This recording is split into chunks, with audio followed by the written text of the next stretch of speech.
This conference will now be recorded. All right, we're now recording. Mrs. Riff, are you ready? Yes, okay. It is 7:03. It is Monday, August 20th, 2020. If I could please get everyone to silence your cell phones and rise for the Pledge of Allegiance.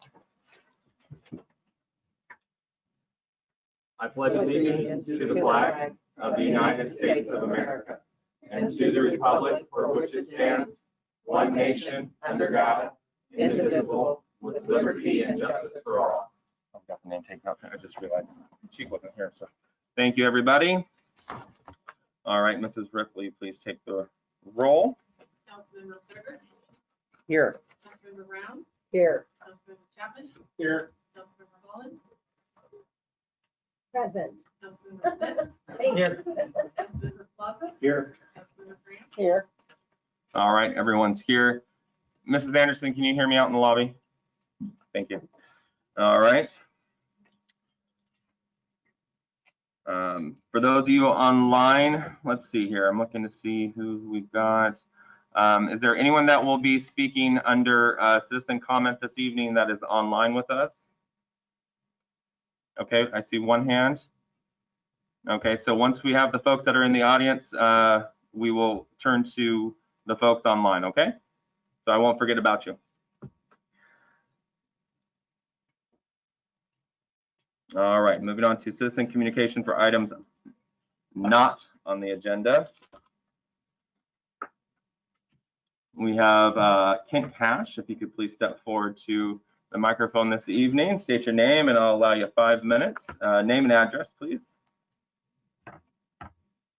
Good evening, Council. Mr. Mayor, Kent Cash, 1408 South Dustin Drive, Richfield.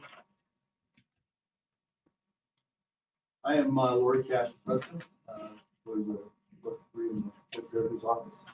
I'm here tonight to express my concerns about the remodeling project being completed by the city of Woodland and requesting the project be stopped immediately due to safety concerns for the impacted employees. Lori is very capable of handling herself in her own situations, but sometimes a friendly face is easy to dismiss, and so that's why I'm here. I also have a background in facilities and engineering. To provide you a little bit about my own personal background, I worked 7 years as an engineering consultant. It was 21 years with the Dallas County Department of Public Works. I left there as the county engineer and director of public works. For the last 6 years, I've been the chief operating officer of the Port of Vancouver. In that capacity, I'm responsible for engineering, construction, project delivery, rail operations, terminal operations, security, environmental services, safety, risk, emergency management, and facilities maintenance. In this capacity, I'm also in the leadership for our COVID-19 response team. I also led the multi-million-dollar office remodel and relocation of the Dallas County Department of Public Works from the county offices to a remodeled truck stop where they currently are located. I'm here representing Lori's personal safety and I'm not here representing my employer or any other employee. There's currently a plan to reconfigure the office space at the Clerk-Treasurer's office to modify the front area that currently supports 3 employees with 2 desks and 1 counter space. It's going to be remodeled into 4 desks and 1 counter space accommodating 6 people. One of the desks will be hot seated, meaning it will be shared with another employee. Share the desk, the computer, and the phones. There's simply not enough room to safely place these employees in this location. My understanding of the purpose of the consolidation is to save money by reducing expenses from the remote public works office, bringing these employees into the main office. The expenses for the city right now for that remote office, I understand, in the area of $100 a month. Future plans for the city-owned property would be for fire facilities in 5 to 10 years. There's no emergent issue for financial savings that would be required that push this plan that you get a little lost there. That would require the proposed city plan to be implemented at this time. This plan is being implemented during a global pandemic that shows no sign of being resolved anytime soon. At this time, the city should be separating employees It should not be stuffing people together in a space that was not designed or implemented with any thought or consideration of the employee's impact. The safest plan during COVID would be to do nothing with respect to this office remodel. I'm going to provide a few comments on the remodel. There have been no drawings prepared for the remodel to determine the layout, to communicate with employees, provide direction to contractors. There have been no drawings prepared to determine the proposed concept. It will meet the physical movement requirements of employees, social distancing, accommodation of furniture, etc. The existing front counter was built in the 70s, is being reused, including the existing formica. The quality of the work is unacceptable, I've seen. The counter heights don't match the formica is a mismatch of patchwork, and the finish works poor. I asked you to go find out. Is this how the city wants to present themselves? I don't think so. I'm not sure the electrical permit was pulled. I'm not sure one's necessary, but usually when a contractor gets involved, that's when a permit's required. No permit has been pulled. 1 minute, sir. Yeah. Yeah, you've got 1 minute to go. Sorry. The front window is a 50s finish window. It's a plate glass window. Plate glass window should be replaced immediately. If it's within 6 inches, 18 inches of the floor, it's not safety glass. If you fall through it, it becomes a guillotine. As the fire marshal with legal occupancy, has there been any business function analysis of this facility? I don't think it has. I'm getting through the notes a little quick. The work is being done under the guise of an emergency. There is no emergency here. COVID is the only thing that's listed as an emergency. The governor's proclamation says you don't need an emergency declaration for COVID. The other stuff is not an emergency. There's no reason to declare an emergency. There's no immediate threat to the agency or the operations. It should be for life, health, safety. It's easy to forget that these are people. They're employees. They're people. They have lives. They have families. I've got a lot more I could say here, but this is important to me as a husband. It's important to my sons that she not be stuffed into this situation that endangers her health. At this time, again, I'm leaving a lot on the table. I'd be happy to share more with you, but please stop this project. Put some thought into it, and consider the crisis that we're having. Thank you, sir. Is there anyone else in the gallery for items not on the agenda? Now's your opportunity to step forward and speak. Not seeing anyone. Anyone online for items not on the agenda? Yeah, I would be happy to speak. Okay, hold on, Mr. Olson. Yes, Go ahead, Mrs.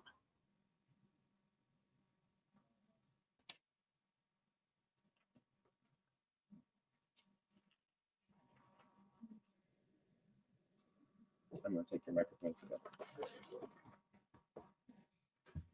I think it's right there. A comment dated today at 5:07.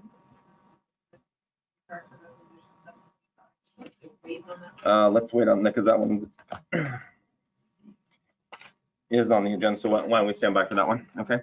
Mr. Olson, for items not on the agenda. Oh, I apologize. This is for an item on the agenda. On the agenda, okay. We'll come back to you then. Anyone else that is online right now for the meeting for items not on the agenda? Seeing no one, moving on to items on the agenda. Travis is waving. Oh. Check your phone. Check your phone. No. Jeez Louise, what is going on here?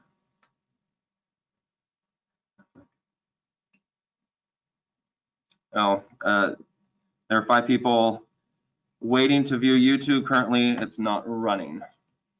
Are we? Thank you.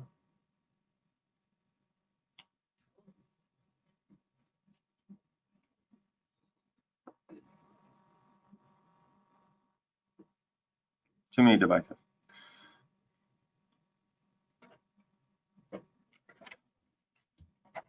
Well, actually, this meeting cut off after a certain amount of time. I think we had somebody. Okay.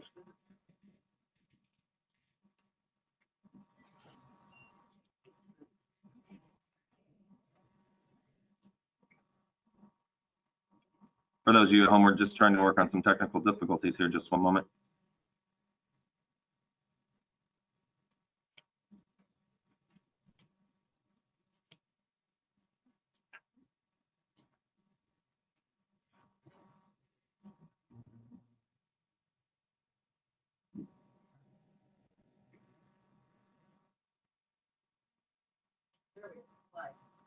Okay, looks like we are rolling now on YouTube. So,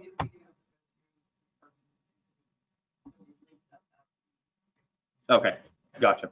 We'll have the recording from our GoToMeeting, which I'm recording here at my station, and that will be linked up and put on there for those that missed the first portion of this. Moving on to items on the agenda. First up, we have Mrs. Denise Miller. If you step forward, state your name and address, and I will provide you 5 minutes. Good evening. My name is Denise Miller. My address is 43204 Northwest 15th Avenue, Woodland, Washington. What I'm speaking on today is the CARES Act funding, and so I had to write it down so I have too many ideas. So at the Woodland Visitor Center, we aim to provide the best information possible to tourists who are coming through and to our area.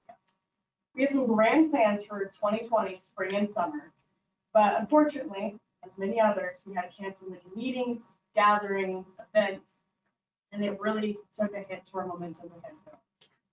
So what we're starting to be excited, we're starting to welcome people back in our community safely. We understand we still have to try to keep everyone somewhat near their own home. But our plan, or my plan, is to first start a campaign to reintroduce Woodland to our own citizens. Sounds funny, but what my idea is there is, let's say, a coffee shop down the corner that you may have forgot about, you haven't gone to. And so you can reintroduce to that, you can go see that coffee shop, bring local business from a local citizen. There's a small boutique in the downtown area. You can go get a present for your sister, and you don't have to go outside of your own city to get this present. Local business from local citizens.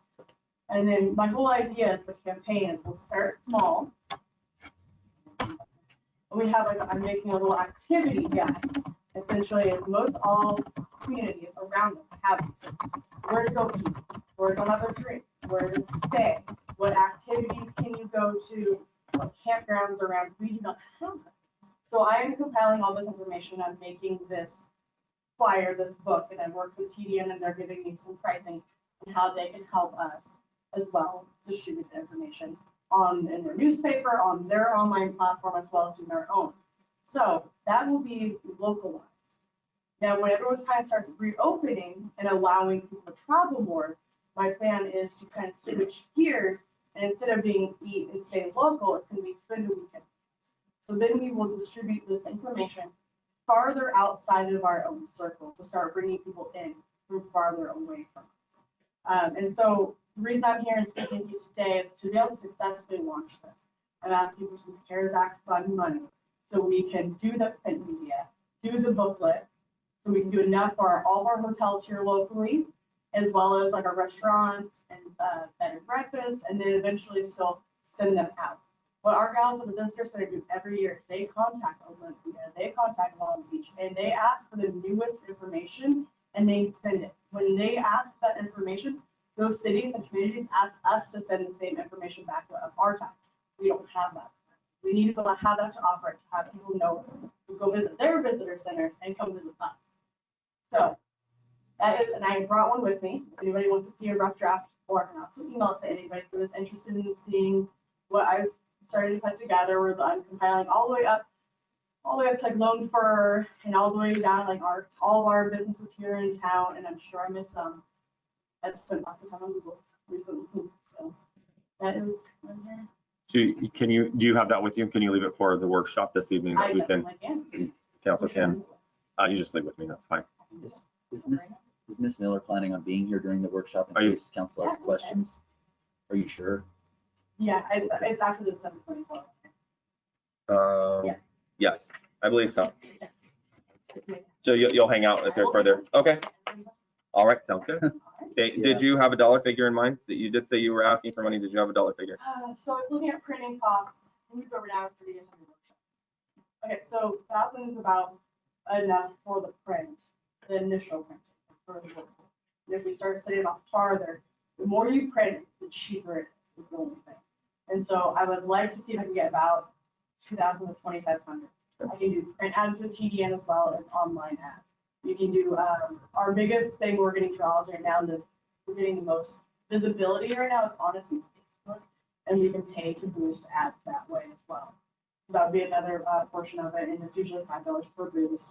And then yes, then it's printing costs, and then the mail. Okay. Perfect. Thank you very much, and thank you for hanging out in case there's questions. All right, Mr. Wilson, are you in the gallery this evening? Cliff, you ready? All right, go and step forward. I'll provide you 5 minutes. Please state your name and address. So we've already discussed the resolution 7. I've reviewed what you submitted.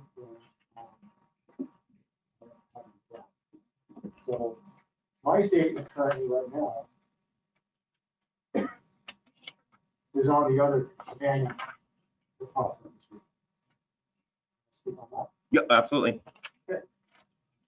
So Resolution 725 essentially has no standing.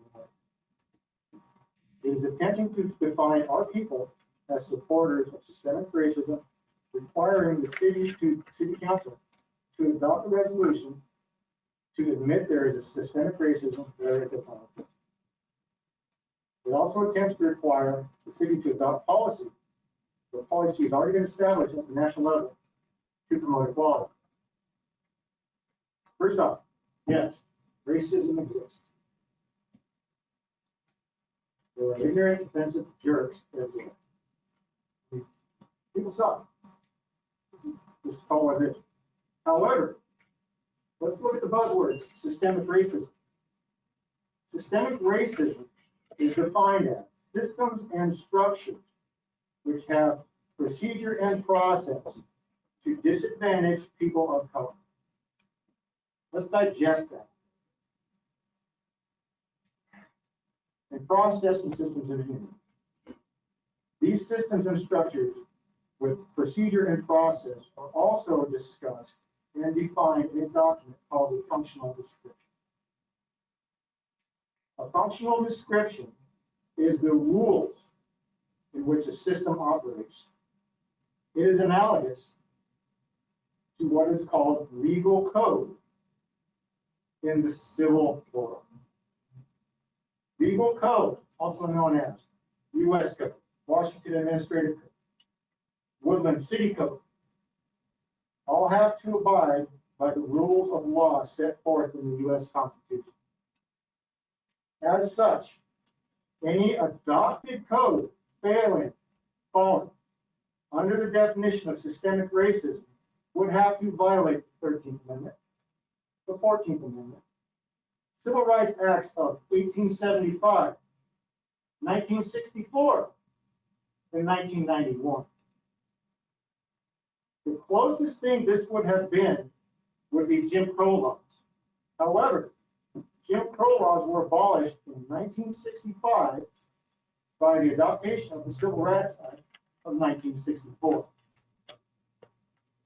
There currently is no legal code or statute that gives a functional description of systemic racism. Therefore, systemic racism does not actually exist. Admitting to a thing like systemic racism is just a way to dodge being tried in the kangaroo court of public opinion.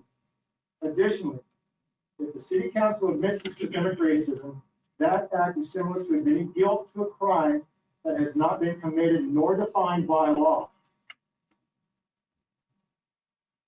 Being required to admit to something that is not defined by law is a fascist attempt to usurp a widely held U.S. principle of innocent until proven guilty, which was established by 1895 case law of Coffin versus U.S., which states every man is presumed innocent until his guilt has been proven beyond a reasonable doubt. Asking a municipality to admit to something like systemic racism serves no purpose when we all know there are constitutional amendments combating the issue of racism and also adopted code to combat the issue of racism. Resolution 725 is nothing more than a baseless accusation and a manipulative gaslighting attempt to demand that the city council prostrate itself by enacting additional policy without regard to financial impact and by default encumbering the people of Woodland, therefore, before a fascist court of social justice. 30 seconds, Mr. Wilson. Admitting to systemic racism when there is no legal defined code describing systemic racism opens the people of Woodland up to unnecessary scrutiny and will add to the divide we have already witnessed. Thus, the council vote no. Resolution 7. Thank you, Mr. Wilson.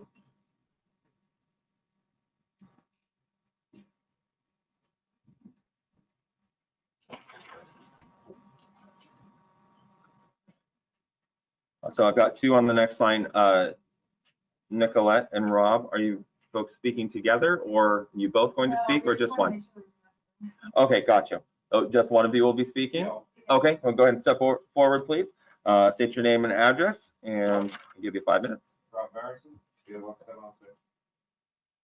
So this is resolution 724. So we come to you with resolution 724 to protect free speech and equal rights by taking a stance against planned violence and community disruption. Since then, we have seen online posts spreading misinformation about 724. For example, I'm going to read misinformation posted online about 724. It reads, Resolution 724 essentially says we don't like Black Lives Matter and the civil rights protests happening in Seattle and Portland, and we don't want this mess here. So in addition to planned violence and hate, it's misinformation and lies which lead to additional discord in our community. So I vote against Resolution 725. 724 is to combat this misinformation. That's what we're here to stand against. So that's all I have. Thank you, sir.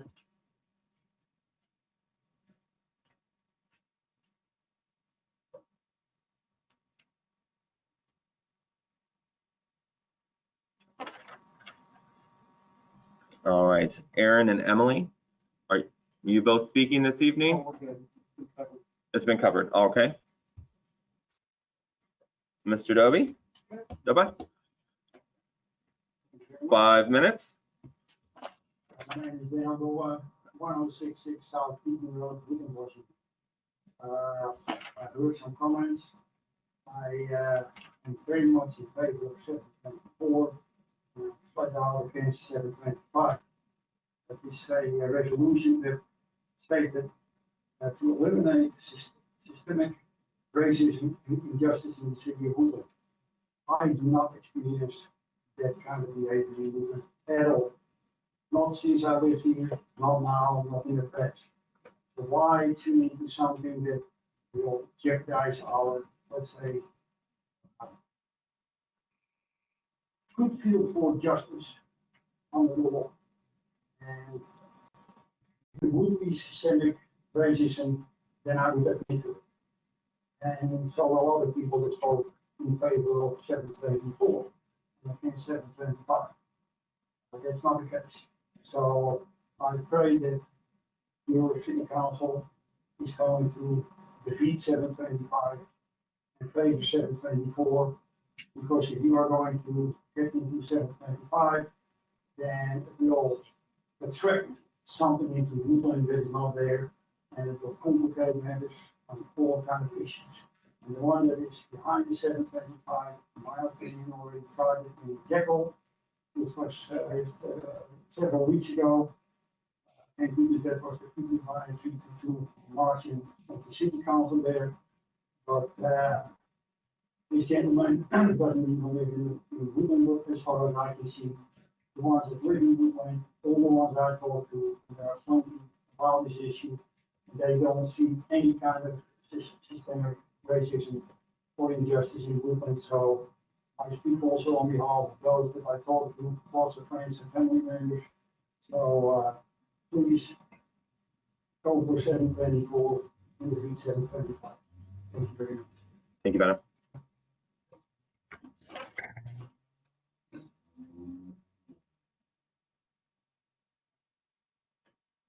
And next up, is it, I'm looking around here, Tim? Oh, Mr. Walsh. Yeah, there you are. So I'm looking to see, I think it says Tim Welch, and where is he? I didn't see him. And there you are, sir. All right, state your name and address. You have 5 minutes. Welch, 40905 Northwest Beechwood Road, Maple Ridge House, B&B for all reasons. Yeah, that was a disgusting plug. Go ahead. I have to take this down. Okay. That's fine. Go ahead, sir. I really just had questions for the statement. I'm wondering, what is it, either or what is broken? What are we trying to fix here? What instigated all of this? Why can't it just go away pleasantly, not vote for either of them? So those are questions, and I wish we could just not deal with either of these two. Either speaking to. The two resolutions. Gotcha. Yeah, and so again, I keep wondering what's behind all this. I can't put my arms around that, and probably fixes it with voters. And I don't think we are. So that's what I have to say. Thank you, Mr. Welch.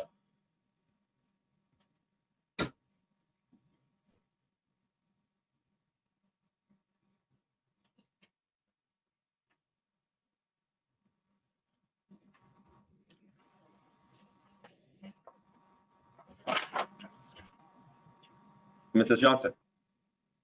You're hiding back there too. I can't see anybody tonight. You're not in your normal spot. All right. First off, I handed out a from Larry Schleck. He wanted to leave it tonight, but as you can see from the email, he had an employee that tested positive from COVID, so he's under quarantine. And he's very much in favor of 724 and against 725.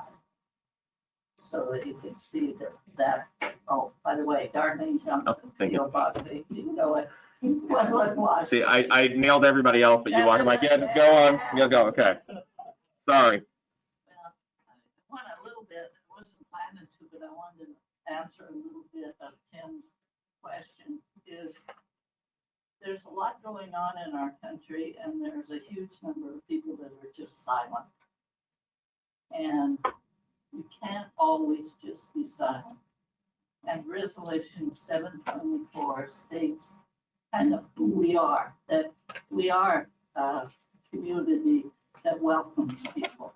We are a community that likes the police. I can see no reason not to make those statements, because there's people that are making statements on the other side so strong and loud that if you just sit back and do nothing, it doesn't seem to work.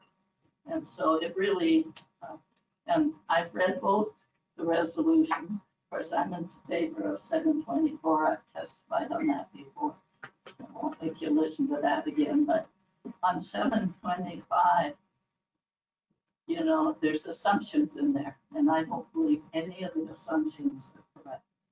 And so you can't be, I feel it's inappropriate to pass a resolution based on assumptions that are not true.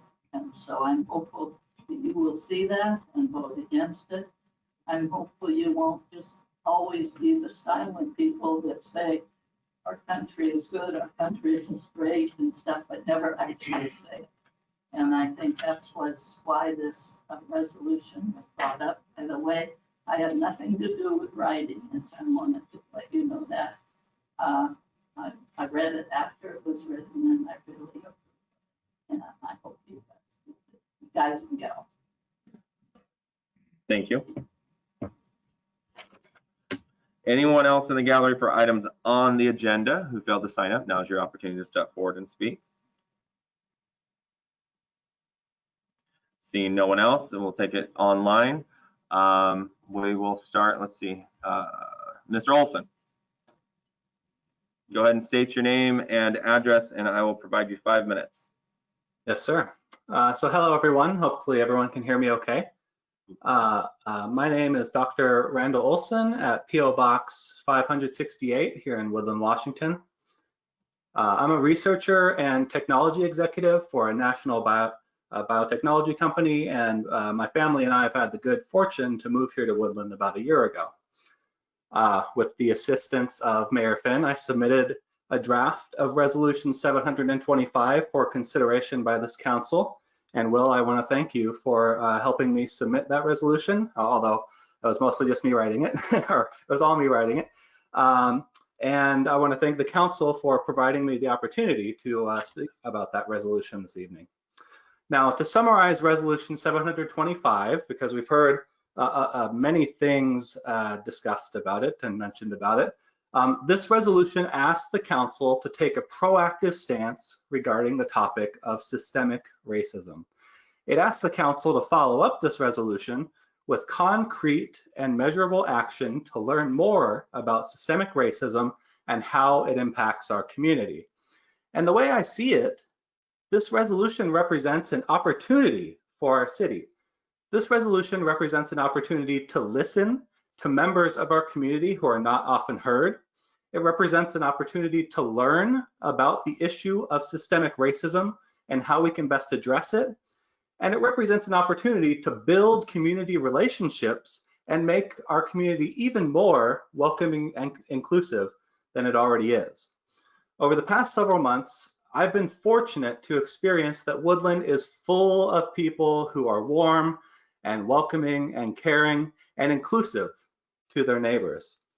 And I believe that this resolution, Resolution 725, speaks for Woodland.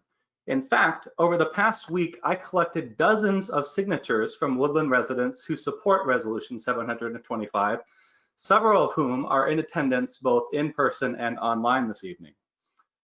This resolution comes with the endorsement of the Southwest Washington chapters of LULAC, which stands for the League of United Latin American Citizens, as well as the NAACP, both of whom have been highly active in Clark County and are eager to work with our city on this resolution. In closing, I would like to see the current version of Resolution 725 used as a starting point for our city.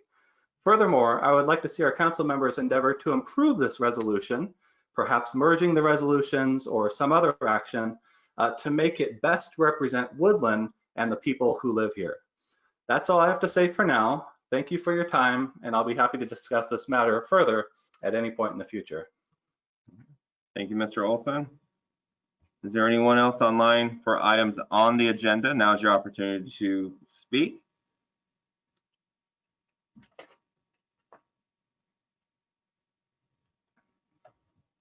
All right, seeing none. Yeah, I believe Heidi wanted to speak. Oh, there we go. I'm sorry. I do have one, and then you have the comment. Ms. Klesser, just one moment. Okay, and you are unmuted, so just one moment. Go ahead, Mrs. Rip. Comment is from Donna Van Horn, dated August 3rd at 5:07 p.m. Date, Mr. Mayor and members of the Woodland City Council, thank you for the time to give our community and for the chance to state my support for Resolution 725. I am Donna Van Horn, and I live on DeSoto Road in Washington. In these uncertain times we live in, I feel it is more important than ever to let our community know how valuable the city views to be. Woodland is a versatile town. Any effort that we can make to ensure everyone knows they are protected, listened to, and seen as equal goes a long way to create a stable environment, one we can all be proud to call home. Again, thank you for all you do for us, and I totally support Resolution 725. All right, thank you. Can we be sure to make sure that the email provided by Ms. Johnson also is made and put into the public record? I've got it. I've got a copy here. Thank you. Make sure that happens. All right, Ms. Klesser, am I saying that properly? No, that's okay. Okay, go ahead and state your name and your address, and I'll provide you 5 minutes. Hello, everyone. My name is Heidi Klaser at 274 Loganberry Street. I'm an educator with a background in international programs. I've advocated for international refugees, immigrants, English language learners, and am currently entering my 17th year in public education. I value building partnerships in my community, and I'm inspired by Resolution 725. I think that, it's important to remember that the majority experience isn't the only experience in our community. And I feel a responsibility to advocate and address topics when they come up. I think if we truly want to deliver the idea that Woodland is welcoming to our BIPOC, Black, Indigenous, people of color community, Resolution 725 is a great starting place to foster relationships. And my hope is to see Woodland build relationships, programs with local nonprofits, and partner together to strengthen Woodland, especially as it grows. I want to publicly thank the LULAC and NAACP for their endorsement of Resolution 725. I look forward to working with them to advocate and build on inclusive and a welcoming Woodland. Thank you for your consideration of Resolution 725. Thank you very much. Is there anyone else online that would like to step forward and speak for items on the agenda?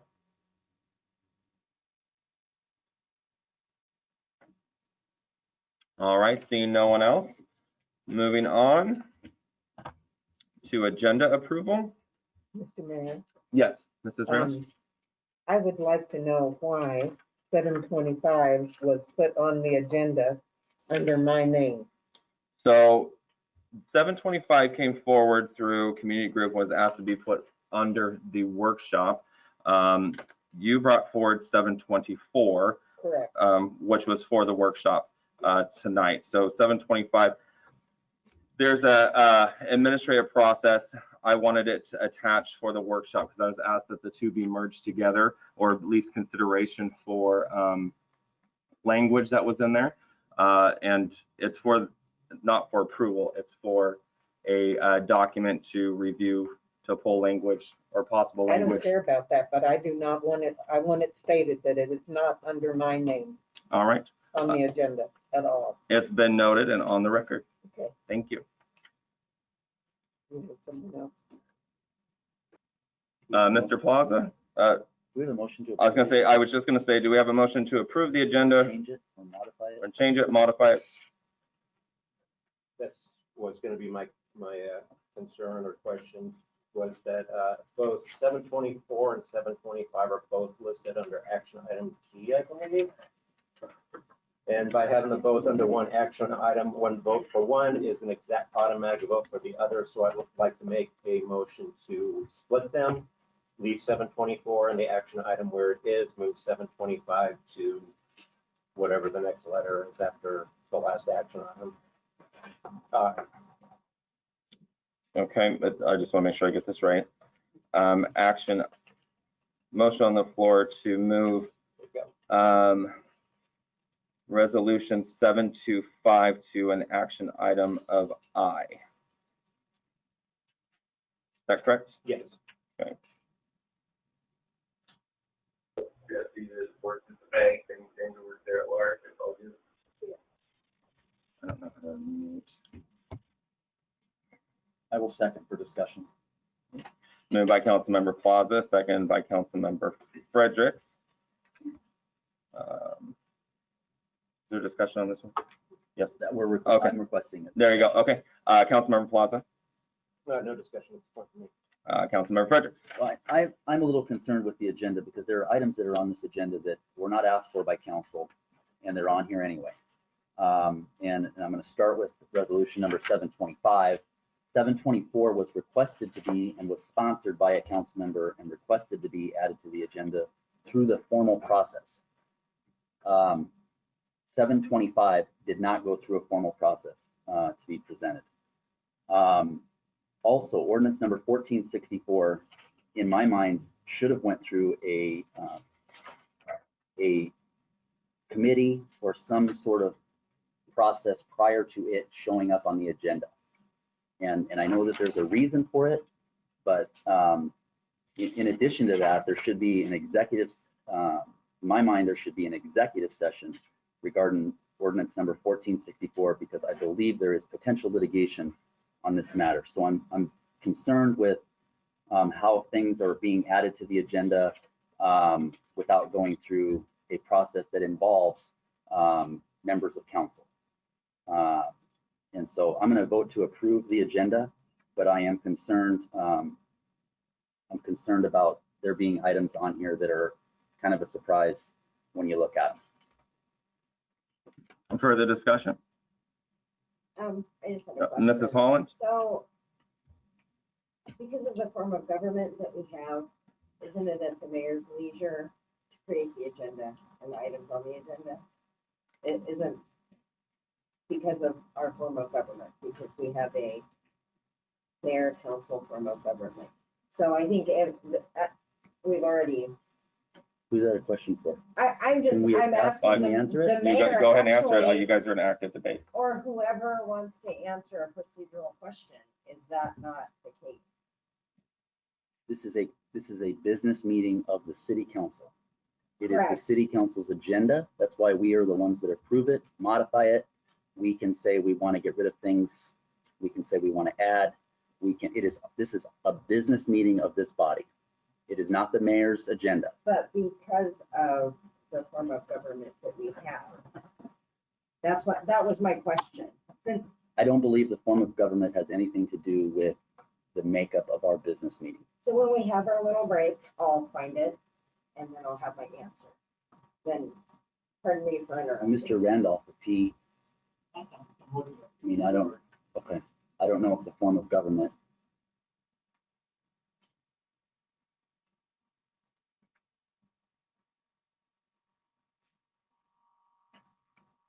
I don't know.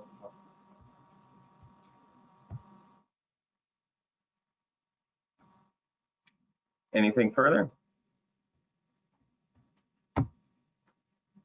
Yeah, I don't think anybody's asking anything to be removed at this point, so if this is just a procedural question, I think we can get our answer at a later time. Mr. Randolph? Yes, I did find that Council Rule 6.2 agenda items to be considered by the city council at a regular meeting will be placed on the agenda by the mayor, Clerk-Treasurer. Then items to be vetted through one of the city council standing committees or council workshop. Which we've held to the spirit of that and attempted to hold to the spirit of that second part, which is why 724 was requested to be in a workshop so we could modify the language. And 725 is now being added. Okay.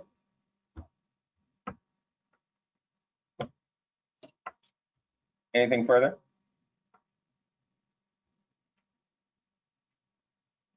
All right, seeing nothing else, will the clerk takes the roll on the motion on the floor to add action item I, resolution 725, separating it from action item G.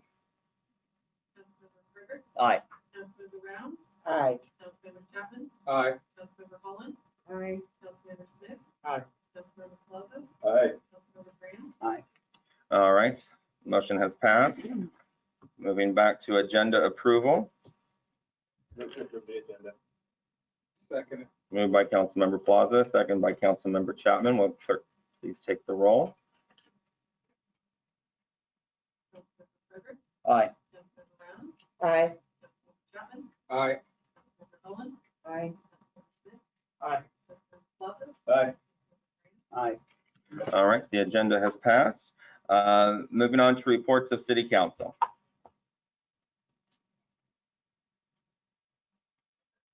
Well, I'm working on a wedding for my granddaughter for this weekend. And I'm busy until that's over with. Congratulations. Anyone else? All right, congratulations again. Reports of standing committees, finance and general government. Yes, we met this evening at 5:30, and We discussed the sales tax July monthly report. Things are actually coming in better than expected on the sales tax report. We also discussed process on service cuts and process on budget amendments. The BLS licensing report, if memory serves me correct, we are moving that forward to council, or is that coming? That is going to be coming before council here soon. There'll be more information at a later date on that. Thank you. Thank you for clearing up the jargon. We also were notified that the DRS pension rate increase, DRS stands for, it's not going down, it's going up. We reviewed the Woodland Action Center report regarding document recording fees. We discussed waste control, which was sold to Waste Connections. We discussed the rate study and timeline. We were given ordinance number 1464, which is also in workshop this evening. And the audit 2019 period, the data prep begins week of 8/8. Special note here that our understanding is that cost is going to be roughly $24,000, and there's going to be no on-site auditors from Olympia coming here to do the on-site audit. So there's no travel expense that they are incurring, but our rate is not changing. So that makes a lot of sense. And the interlocal agreement with the Cowlitz Indian Tribe for law enforcement services, which is on the agenda for this evening. Correct me if I'm wrong, but that was referred to council with the DPAS. Okay, thank you.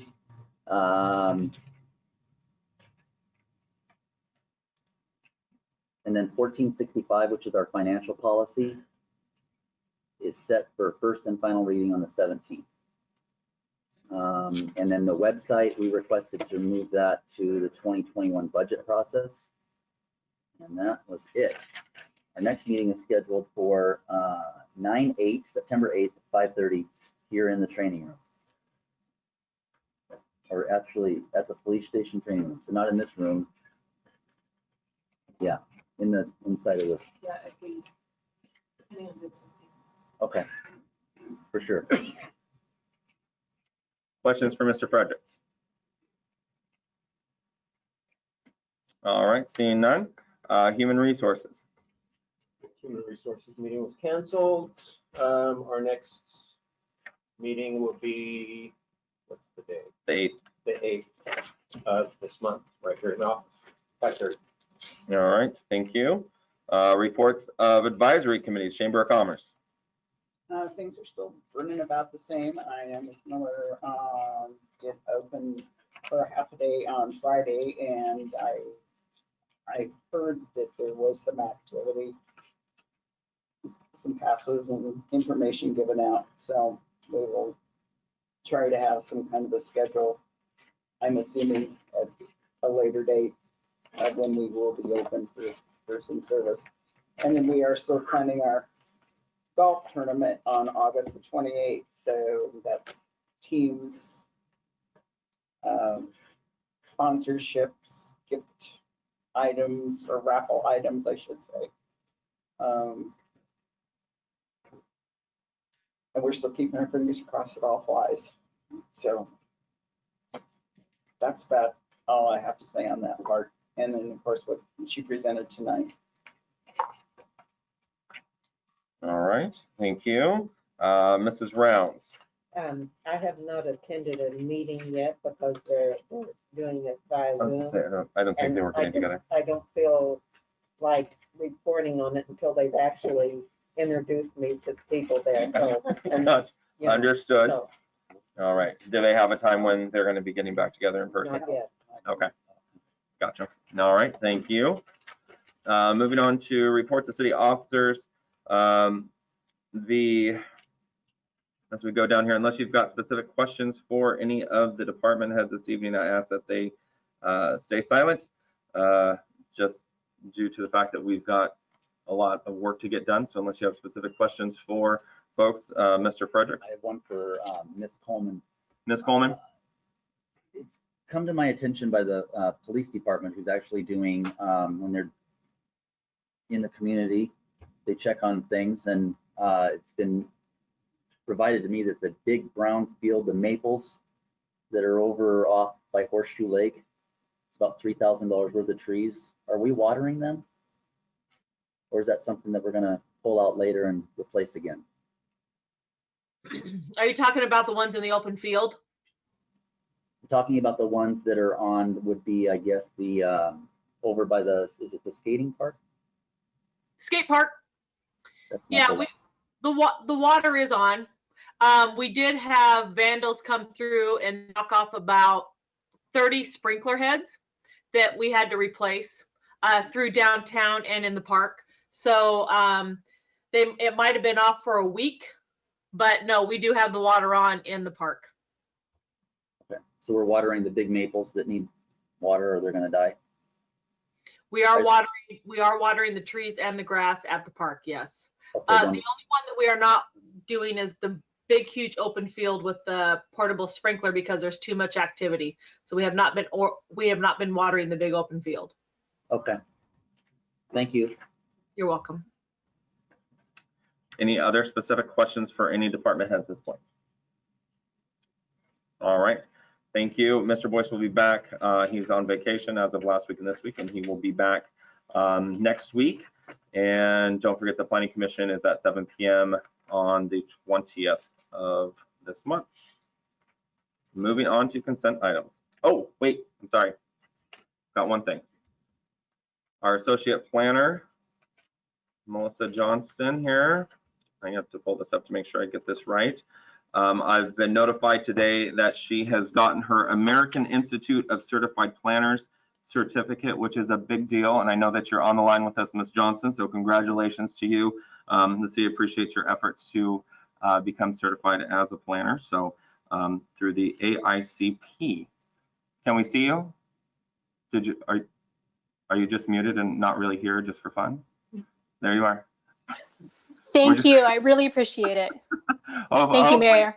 You bet. Absolutely. Absolutely. And someday when we're all able to get back together, I keep talking about a massive cake, so you'll be included on that as well. The list is rolling for celebration with our wonderful employees, so thank you. Other than that, moving on to, one announcement. Council, please take the opportunity to stop into City Hall and collect your items out of your mailbox. Some are overflowing at this time. If you need some assistance with that, let me know and we can get the items to you. Moving on to consent items. I'd like to pull C. Okay.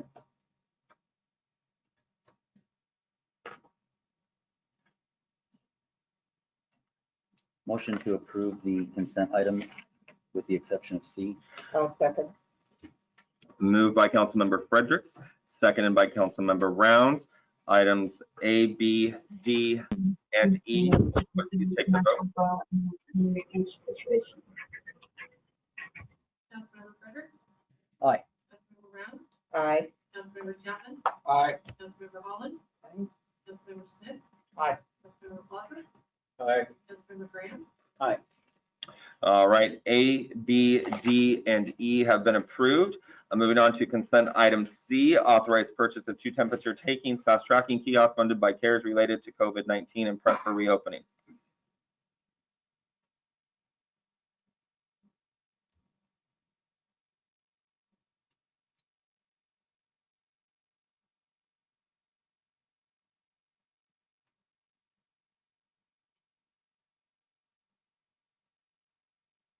Seeing no motion on the floor, moving on. The time is now 7:57. We will take a, let's see, do you think an 8-minute break is enough before you go into workshop? Or do you need more time? 8 minutes. Would be wonderful. 8 minutes, it is. 8:05, we'll return. Thank you. Hard to round them all back up. I'm trying to keep it easy so I can keep track.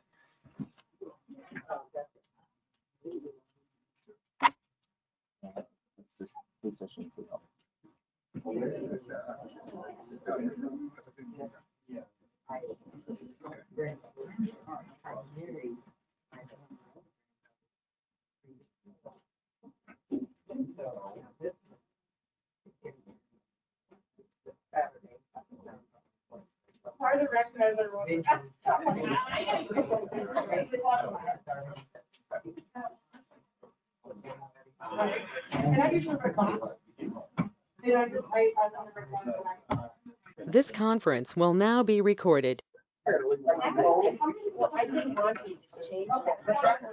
All right. 8:05.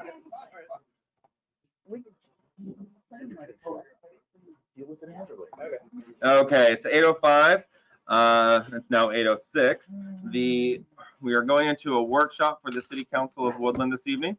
And online we have the FCS group to wrap up and talk timeline, and for council to give direction and have discussion this evening. We do have this as an action item F this evening, so we can get started. I see we've got Mr. Baker on the line and Mr. Chaw. Who is going to be taking off this evening? Hi, Mayor. I have a presentation all set to go. Good evening. Good evening. All right, I'm going to show my screen. Stand by. We can't hear you. Hold on a second. Let me make sure everything's up. See if I can. So hit me up with a test, Mr. Chaw. All right. How's that, Mayor? I can hear you just fine. Is it coming out in the? It's not. Okay, hold on.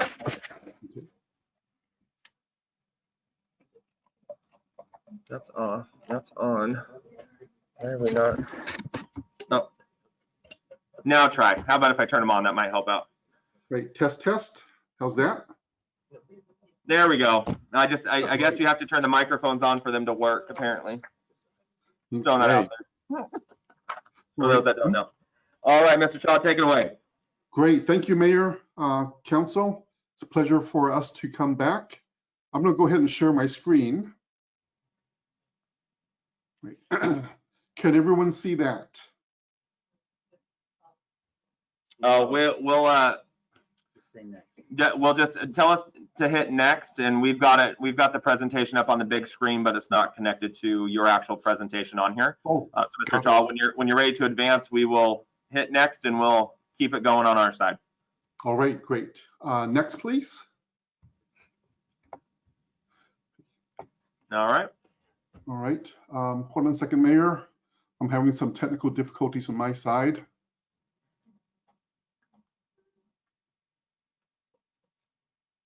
Okay. All right. So are you on slide number 2 now, Mayor? Yes. Okay, great. I'll follow along on my side. Okay. So tonight, we're following up on the July 6th workshop. As you recall, there were several questions that was asked by council, and this is our opportunity to come back to you with information in response to those questions. Depending upon the outcome of tonight's session, our next meeting that we have planned is August 17th, and I believe at that meeting is a potential reading of ordinances for the utility rate adjustments. Not quite sure on that, but anyway, that's a date that Andy and I have pegged on our calendar. And if that changes, let us know, and we can come back on any other evening if council chooses. Ms. Coleman, go ahead. Yeah, Martin, is it possible for you to keep the slides up and share your screen like you were, so we have quite a few people that are not at council, that they would be able to see it on the internet while the other people at council can see it? Oh, sure, absolutely. Okay. I didn't think about that. Thank you, Ms. Coleman. There we go. Okay. So there we go. Great. Thanks, Tracy. Okay, so at the July 6th meeting, there were several questions raised, and I'll just go through these real quick because I will repeat them later on. The first question was, please revise the rate so that it incorporates the cost to implement monthly utility billing. The second question that was asked was, how do our rates compare to neighboring jurisdictions? This is specifically for the water utility and for single-family residential bills. Third question is, how do our combined billings compare over the years. So between 2021 and through 2025, for a low user, a typical water user, and a large family. And I'm going to turn on my pointer here. Okay. And then the last question was, please show how a typical commercial customer's water bill would change over that same time period between 2021 through 2025. So let's start with the monthly utility billing. When we take a look at the cost for implementing monthly utility billing, what we see are several elements. We need additional utility billing staff to process the bills. As everyone knows, we currently process bills on a bi-monthly basis. So moving that to monthly would mean we process bills once every month. We currently contract out billing services or mailing services. So the printing of invoices and the actual mailing of those invoices to your customers. We also have a contract for meter reading, and these two contracted services are performed on a bi-monthly basis. So if we do shift to monthly billing, these costs here would increase, of course. We also have public works rereads and final reads. So what this means is if there is a customer that moves out or leaves the city, or for example, there's an issue with a leak adjustment or a issue with their meter, there may be a request for the your public works utility workers to go out to that property and to either perform a final read for a customer that's moving, or to perform a reread if there's an issue with the meter reading itself. So when we take a look across the four service elements, there are some services that affect only water and sewer, and then there are other ones that affect solid waste as well as stormwater.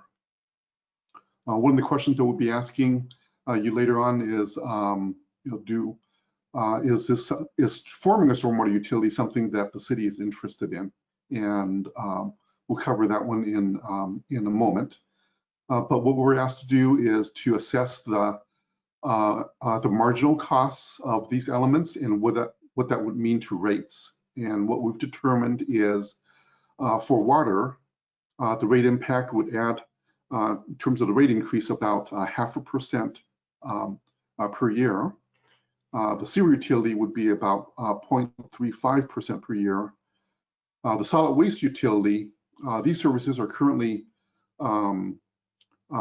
paid to the city as to waste control as part of your contract with them.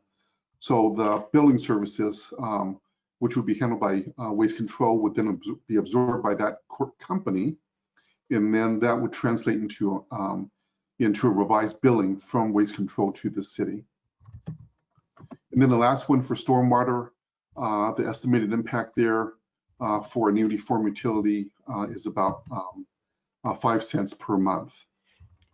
And I'll go over what these mean in a second. Comparison of water utility billings to neighboring jurisdictions. So this is for a typical water customer that uses about 700 cubic feet of water per month, or about 1,400 cubic feet of water every 2 months. For that customer, their current monthly billing is worth about it's just under $51 per month. Moving to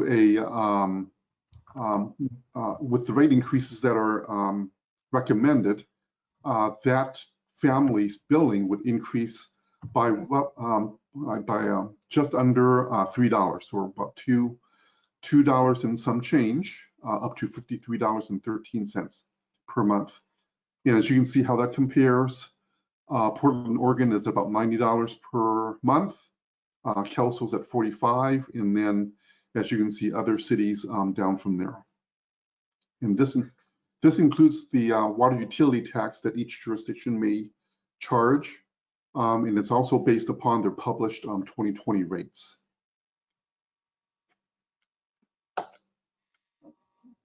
The third question was, well, how do the billings for a single family residential customer change over time between 2021 through 2025? And what we've done here is compiled the calculated billings for a hypothetical customer at 500 cubic feet of water usage, 700 and 1150. So at 500 units, this would be typical water usage for a small family, for example, like a family of 1 or 2. Think, for example, either unmarried, a married couple with no kids, or perhaps a retired couple. Their current billing in 2020, which consists of solid waste, no charges for stormwater, a sewer billing and a water billing, and again, these are on the monthly basis, totals about $142.21. This family would currently receive a bi-monthly billing of about $284 per 2-month period. With monthly billing and with the rate adjustments that we're recommending, this family's billing would increase by about $8 to $150.73, and then it would increase to, as you can see, to 162 or 163 the following year, and it will continue rising to about $190 by the year 2025. And then when we take a look at the individual components, what we see here are what's happening with the forecasted rates for solid waste, the institution of a charge for the stormwater utility at $5.03 per month, the sewer utility, the water utility, and then of course their total billing. Any questions on what I've presented so far? Yes. Mr. Fredericks. Yes, Councilman. Question on slide number 1. Was there a slide that was created that will show what the total cost is as a comparison with other communities? Water, sewer, garbage, all in cost. You're showing the water portion on slide number 1. That's right. But you're not including anything else. No. That's correct, Mayor. Councilman, we didn't research what the sewer or the solid waste buildings were for these other. Okay. Is there a slide that shows the difference? So you haven't created a slide. You don't know. Right. Yes, that's correct. We don't know. Because I'm having a difficult time understanding, even when you remove the utility tax out of this equation, how we went from being the second lowest to now the highest in all of Clark and Cowlitz County. With the exception, I don't think, yeah, you do have Longview in there. So how is this different from what was presented to council 12 months ago that showed us as number 2 behind Battleground? Was that all in cost, or is this just looking at a specific customer at 700 cubic feet of water only? This is looking at just as, I would have to take a look at that previous presentation, Councilman, to see what, to remind myself what we were referencing at that time. This would be just for the water utility, and it would be for a typical customer at 700 units. Okay.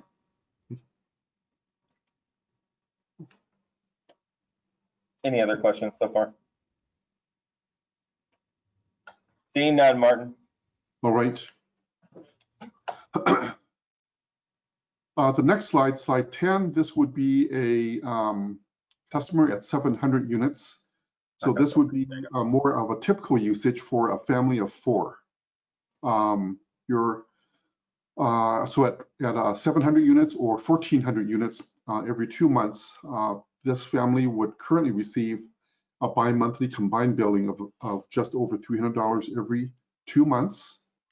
Under a monthly billing profile, this customer would receive a billing of about $162 currently without stormwater, and their billing would increase by about $10 per month in 2021, inclusive of stormwater, which is coming in at about $5 per month. Then we have increases for solid waste, a increase of just under $2 for sewer, and about $2 for the water utility. And this customer's billing would increase to about $222 per month by the year 2025.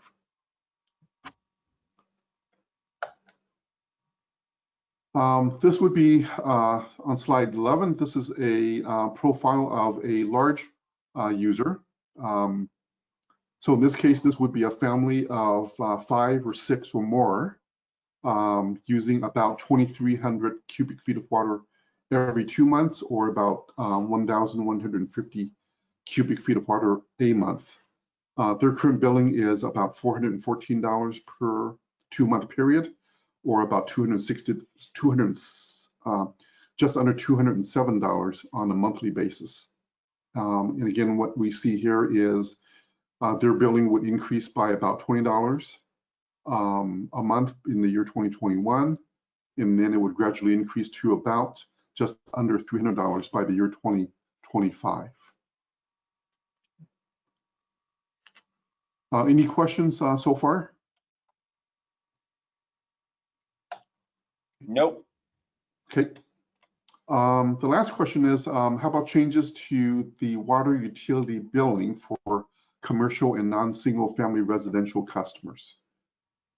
What we've done here is we removed the name. Well, first of all, just background on this, we worked with city staff. We derived about a dozen account numbers to research for actual customers. And based upon their water usage and their meter size for a particular month, what we've done here is calculated what their current billing is, and then how under the proposed rates, again, this is just focusing just on water, how their proposed billings would change over time between 2021 through 2025. So this first customer is a grocery store. They currently have a 3-inch meter. They use about 18,000 cubic feet of water a month. And what we see here is their billing. They currently have a billing of about just under $1,000. Their billing would increase to just under $1,100 a month in the year 2021. And then over time, their billing would gradually increase to just under $1,700 by the year 2025. This is an example of a fast food restaurant. They have a 1.5-inch meter. They use about 6,000 cubic feet of water a month. And in this case, this customer's bill would increase from about $275 currently to about $330 in 2021. And then over time, their billing would increase to about $530 a month. Next, we have several commercial and industrial businesses. Again, we did not remove the names of the businesses for privacy reasons. In this case, this is a large commercial customer with a 4-inch meter. As you can see, they use quite a bit of water, almost 156,000 cubic feet of water a month. Their billing currently is about $5,600, and it would increase to about $5,900 in the year 2021, and then increase over time to about $9,400 over the next 5 years. Here's another one, commercial customer with a 1-inch meter, using a more modest amount of water, about 2,600 cubic feet. And as you can see, their billing would change very little between the current billing period and 2021, but then over time, their billing would increase to about $250 a month. Here's another example. And this customer here also has a 1.5 inch meter. It uses about 900 cubic feet of water. So the difference between these two customers here, this customer has a 1 inch meter. This customer has a 1.5 inch meter. And as you can see, their billing would jump quite a bit compared to their 1 inch cohort. And the reason for that is, if you recall from our discussion last time, the fixed charges are being recalibrated so that it follows more in line with the American Water Works Association ratios, or the standards for meter sizes.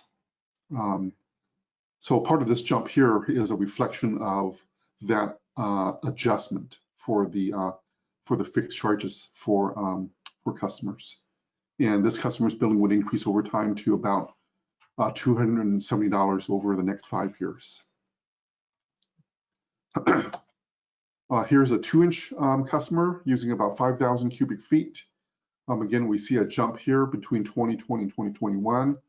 Part of that, again, is a reflection of them having a very large water meter and the revised rate schedule for them. And as you can see, their billing would increase from about $400 in 2021 up to about $600 by the year 2025. Here's another customer with a 1 inch meter using about 6,000 cubic feet of water. And in this case, their billing increases very modestly between 2020 and 2021, but then it ramps up over time. It gets up to about just under $500 over the next 5 years. And I think that might be my last example of a commercial customer. 2 inch meter, 1,000 cubic feet of water, large jump in their charges between current and the year 2021. And then their billing would increase over time to about just over $400 over the next 5 years. And last example is for a non-single family water customer. In this case, this is a large apartment building. It's a fairly large one in town. They're served by a 1.5 inch meter. They have 54 units, and they use about 30,000 cubic feet of water. One of the unique features of the city's current rate structure is right now you assess a fixed charge based upon the number of units for apartment buildings. So in this case, for example, even though there's only 1.5 inch meter servicing that entire apartment building, what the city is doing is you're assessing a fixed charge for every unit in that apartment complex, and that's not a common billing methodology that we see. And the suggestion here is to revise the billing methodology for your apartment building owners, so that the fixed charge is based upon the meter size. But then we also apply a volume charge based upon the amount of water that they utilize. So in this case, in this example, for this fairly large apartment building, their billing, as you can see, drops between 2020 and 2021. Again, because of the change of the billing methodology for the fixed charge. And then over time, their billing would gradually increase to about $2,800 over time. Any questions here? Seeing none, Martin. All right. So in terms of next steps, I'd like to open up for council discussion or questions. Any additional information you would like to see? I do have a second slide deck that I'd like to bring up with key questions that we'd like to review with you, council, as to key policy questions that are before you, and whether you would like to institute the rate adjustments or approve the rate adjustments as presented for water, sewer, and stormwater. Okay, we've So if got you don't mind, the questions. Hey, Martin, we've got the questions printed. Do you want me to pass those out now? Sure, and I have it up on screen as well, Mayor. I can bring that up. Oh, what? Okay. Okay.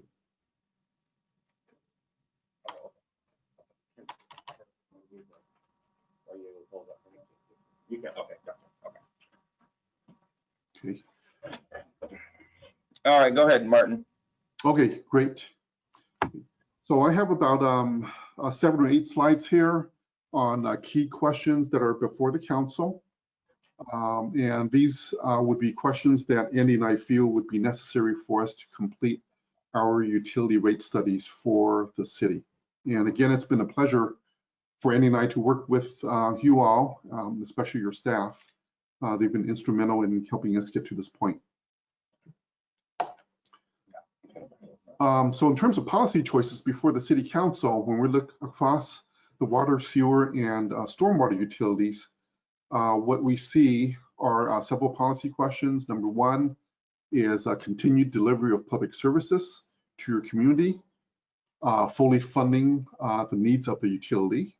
In the case of the stormwater utility, funding our needs at the baseline level, converting to a monthly utility billing process, expanding the low-income discount program.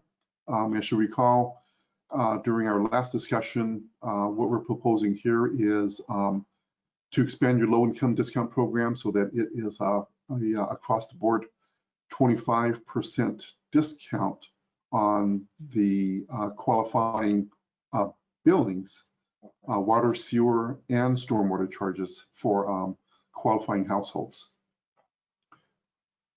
And then last one is recovering the costs of running each utility, water, sewer, and stormwater, based upon the cost to serve each customer class. So the first utility is the water utility, and our recommendation here is to adjust water rates and the water rate structure to reflect the actual cost to serve, and to fully fund the forecasted water operating and capital needs over the next 5 years. And again, as we presented on the previous slide deck, the forecasted billing for a typical water customer increases from about $53 a month, or about $1.78 per day, to about $84 per month, or about $2.83 a day by the year 2025. The question before the council is, should the city council adjust water rates and the water rate structure to fund the significant and critical capital improvements that are before the city's water utility? And that includes improvements to the water treatment plant, as well as constructing an additional water reservoir, as well as making changes or improvements to your water delivery system, or i.e. your water pipes. What this rate increase would buy you is funding your essential needs for delivering water services to your residents as well as your business community. It would buy the city the ability to migrate to monthly utility billing, implement a tiered water rate structure, and again, as what we discussed last time, this tiered structure would encourage water conservation, and what that would mean for a smaller household that uses little water, their billing would be relatively smaller as compared to, for example, a larger or a customer that uses relatively more water. especially during the summer. Implementing cost of service rates to promote class equity between your customer classes. Again, implementing a 25% utility rate discount program. In this case, for the water utility, we're also recommending a decrease in your water utility tax from $12.50 to 10.87%. And the reason for that is to partially offset the impact of the rate increases to your customers. This decrease here would basically hold your revenues from your water utility tax to the general fund constant. So in other words, there's no change in that revenue source to your general fund even with the rate increases. So the question before council here is yes or no, should we adjust your water rates and the water rate structure to meet the utilities needs? For the sewer utility, I've set up a similar slide. In this case, our recommendation is to adjust the sewer rates over the next 5 years from about $85.67 per month now, or just under $3 per day, to $98.31 per month, or just over $3 a day by the year 2025. Again, what this increase would buy, very similar to your water utility, is funding your essential sewer utility operating as well as your capital needs, migrating to monthly utility billing, instituting cost equity and cost-based rates for each customer class, a uniform 25% low income discount program. In this case, your utility tax is maintained at 12.5%. And the question here is yes or no, should the city council adjust rates and the sewer rate structure to fund the water operating as well as capital needs? And as you recall, we do have significant improvements or capital improvements that we need to your wastewater treatment plant, but those don't come up until very late in the financial planning period. So we do have the advantage of over time building up the rate capacity and accumulating those resources needed to fund those improvements, along with recommended additional debt service to fund those needs. For the stormwater utility. Hey, Martin, we've got a question here on, you want to talk about sewer utility? Yeah, the stuff that we got there right now. Okay, Mr. Plaza. Okay, I just have a couple, if you can clarify a couple of things for me. Can you explain in layman's terms what customer class equity through cost of service-based rates means? Oh, absolutely. Sure, I apologize for using terminology like that. So what that means is when we take a look at your water utility as well as your sewer utility, we have different customer classes. For example, we have a non-single family residential class, or your apartment building owners. We have commercial customers, and we have schools, for example, and then we have residential customers. So when we set rates for any utility that we're working with, one of the things that we do is to take a look at how each customer class places demands upon the respective utility system. And what that means is how much water do they use, how many accounts are there, do they use water differently between summer versus winter?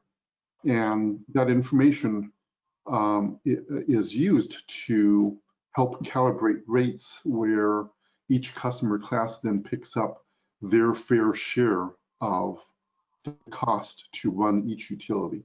So for example, in your commercial class, for example, if the commercial class uses quite a bit more water than, let's say, your residential class, then it will stand to reason that the commercial class should therefore pick up a relatively larger share of cost of the water utility. So that's what we buy customer class equity.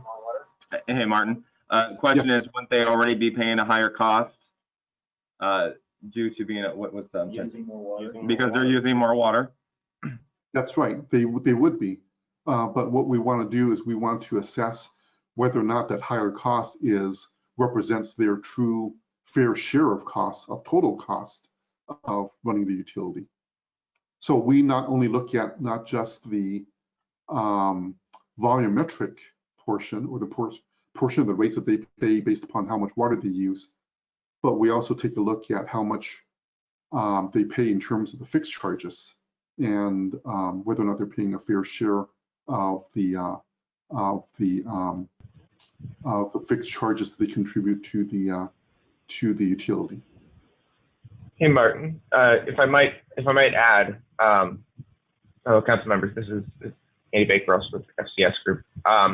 One of the examples that I like to use to explain this is in the context of water, where the behavior of peak summer usage of water represents a capacity for water service that your utility has to be built out to be able to support, even though that peak may only be placed on the system for July and August, potentially, when everyone's irrigating. That peak demand is a cost that when we construct new capital facilities, all of those, your new reservoir has to be sized to meet that demand. It's not sized for the wintertime base level of usage. And so you're right that higher water users pay a larger amount based on when they use that greater amount of water. When we're looking at this cost of service analysis, what we're looking at is those components of the cost that aren't being fully reflected. And the biggest area that this shows up is in the fixed charge, where there are costs that the utility has to incur either when they construct capital facilities and then recover those costs over the long run, or in the way that those peaking behaviors translate to higher direct operating costs that aren't reflected in just the water usage component of the bill. And this is where, as Martin was referencing, one of the cost of service changes on the water side relates to the meter charge that we're recommending. So there's a national association that establishes general utility rate making best practices, and that meter charge goes up based on how much more capacity those larger meter sizes can translate into peak demands on your system. So not the average usage or not the usage in any one month, but what they could do, which your utility has to be planned and constructed and built around. Concept? Great, thanks, Andy. Okay. Perfect, thank you. And then I just have a second question. Follow up. And it's on the second, sort of, what's that, the fourth line, uniform 25% low income disabled utility rate discount. Considering that most low income people rent and don't own their own homes and the landlords pay the water rates, how is giving a discount that doesn't directly affect low income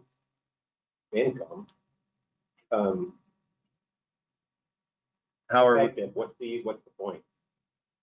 how do we ensure that savings is passed on to the renter and not just the landlord? Thank you. Yeah. So that's a great question.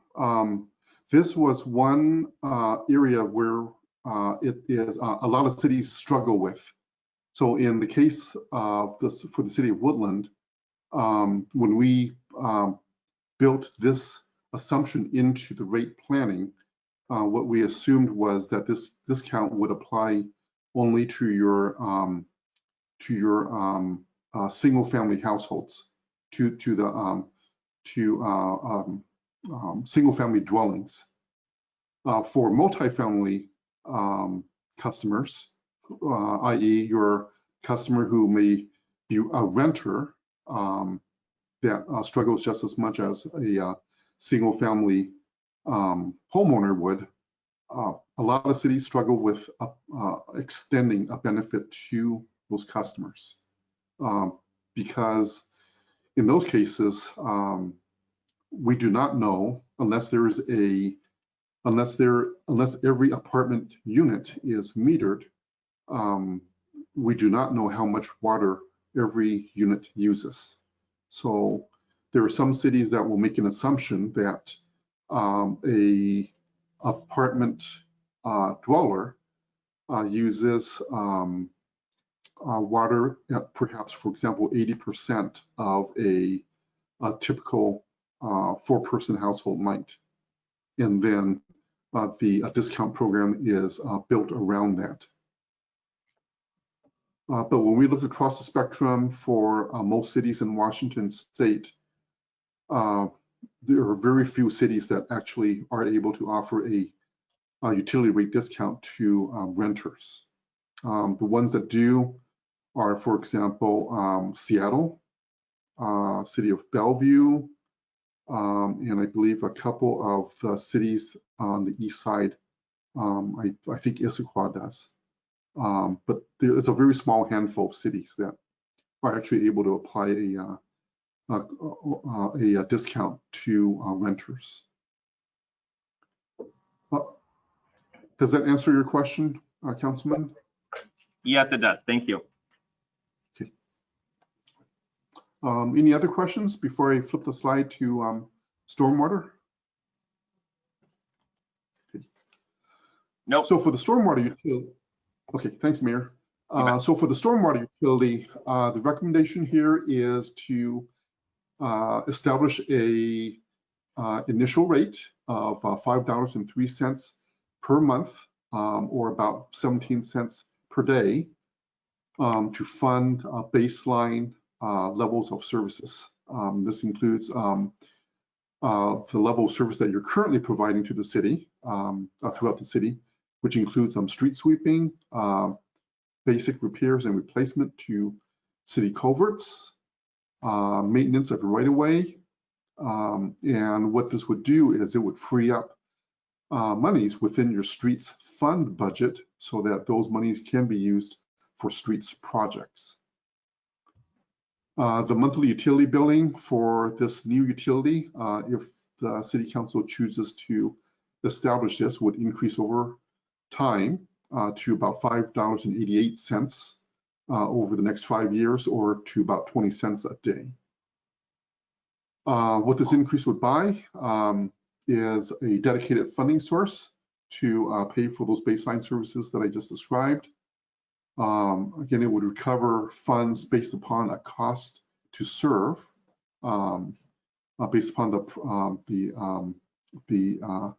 number of equivalent residential units throughout the city, and also establish a uniform 25% low-income discount, and also establish a utility tax of 12.5% against those stormwater revenues. So the question here before council is, should the city authorize the formation of a new stormwater utility and a utility rate to fund those baseline level of services? So the next step is for Andy and I to return, whether it's on August 17th or a different date, to be available to answer questions as the City Council debates and approves the ordinances that would be necessary to implement the revised water, sewer, and the new stormwater rates. All right. So I think that's the last slide on our deck. Okay. Again, Andy and I are available to answer questions. If you I believe there is a agenda item coming up later on where your city council is, or there's a presentation on the timeline necessary to implement your revised utility rates. And I don't know if you want Andy or I or both of us to stick around for that. Why don't we stick around right now and open it up for discussion and questions with council now that we've got a total package over the last few meetings from you folks. And we will start to discuss some of these questions and hopefully keep you on the line here so we can, just in case there are some questions, okay? So I'll go ahead and open it up for council discussion at this time. You're gonna go last time for a second. Anyone but Mr. Fredericks. Is there any way we can get a copy of all the slides that we've had over the last few weeks and send them over to us? Yep, we can do that. Okay. Well, isn't that what the real purpose of action item F is? Prepare documents explaining all this stuff for us? Yes. Yeah, there's a number of items that need to, so Mrs. Ripp's office has a timeline that they have to follow. So once, if and when council decides to move forward on this, there's a number of code changes that need to be done, or ordinances that need to be updated, and then some documentation brought to council to approve so it can actually be put into place. So this here would start that process this evening if you do decide to move forward with that. Just to clarify, if action item F passes, that isn't enacting this or anything else. It's just saying prepare the documents for us to review so that we can make that judgment at a later date. Yes, that's correct. But we do need, yes, but we do need to choose to prepare. So, okay. Okay. Mr. Fredericks. Ms. Ripp, on the utility tax for sewer, we can do one for sewer, a different rate for water, and a different rate for stormwater. Okay, so my question is what is the total amount of annual revenue that we believe that the stormwater is going to generate based upon $1.07 per month or 4 cents a day? For anyone. Okay. So I can speak to that if you'd like, Martin. Sure, Andy. Thank you. Yeah. So at the 12.5% utility tax rate, which we assumed based on that being the prevailing rate for your other two existing enterprise utilities, assuming that we're looking at the baseline level of service in 2021, we would be looking at approximately $34,000 of utility tax revenue generated through that fee. I am looking for the amount of revenue that is going to be produced if the stormwater is adopted, not how much utility tax will be collected. Just the utility tax collected from the stormwater utility only. I don't need that number. I need to know. Oh, I'm sorry. I guess what I'm trying to understand is if we're going to get a certain amount of revenue for stormwater, I'd like to be able to offset that by a reduction in the utility tax. And I'd like to make it simplified where it's across the board, a certain percentage across the board. Okay. How do we do that? I see Andy shaking his head. I think I understand what you're asking now. I'm sorry for misunderstanding before.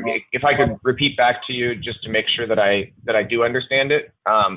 What I'm hearing your request is that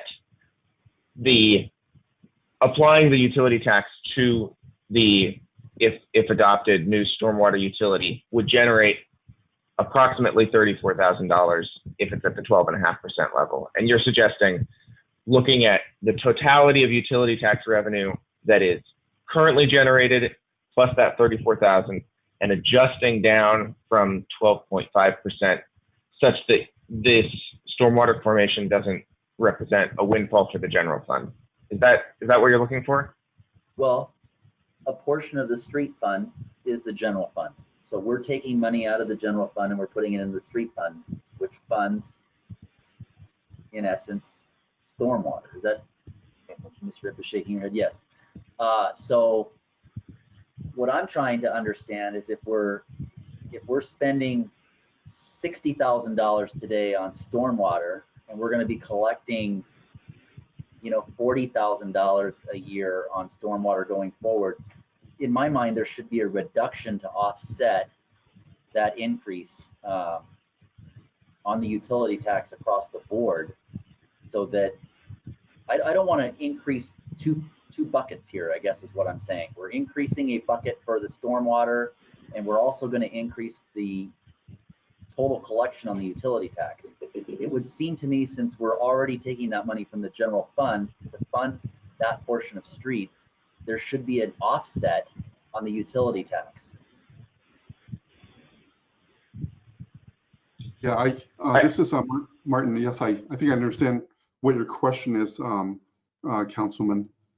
So what you're looking for us to help answer is this $5.03 per month. How much does that equate to in terms of revenues? Sure, give me that number on an annual basis.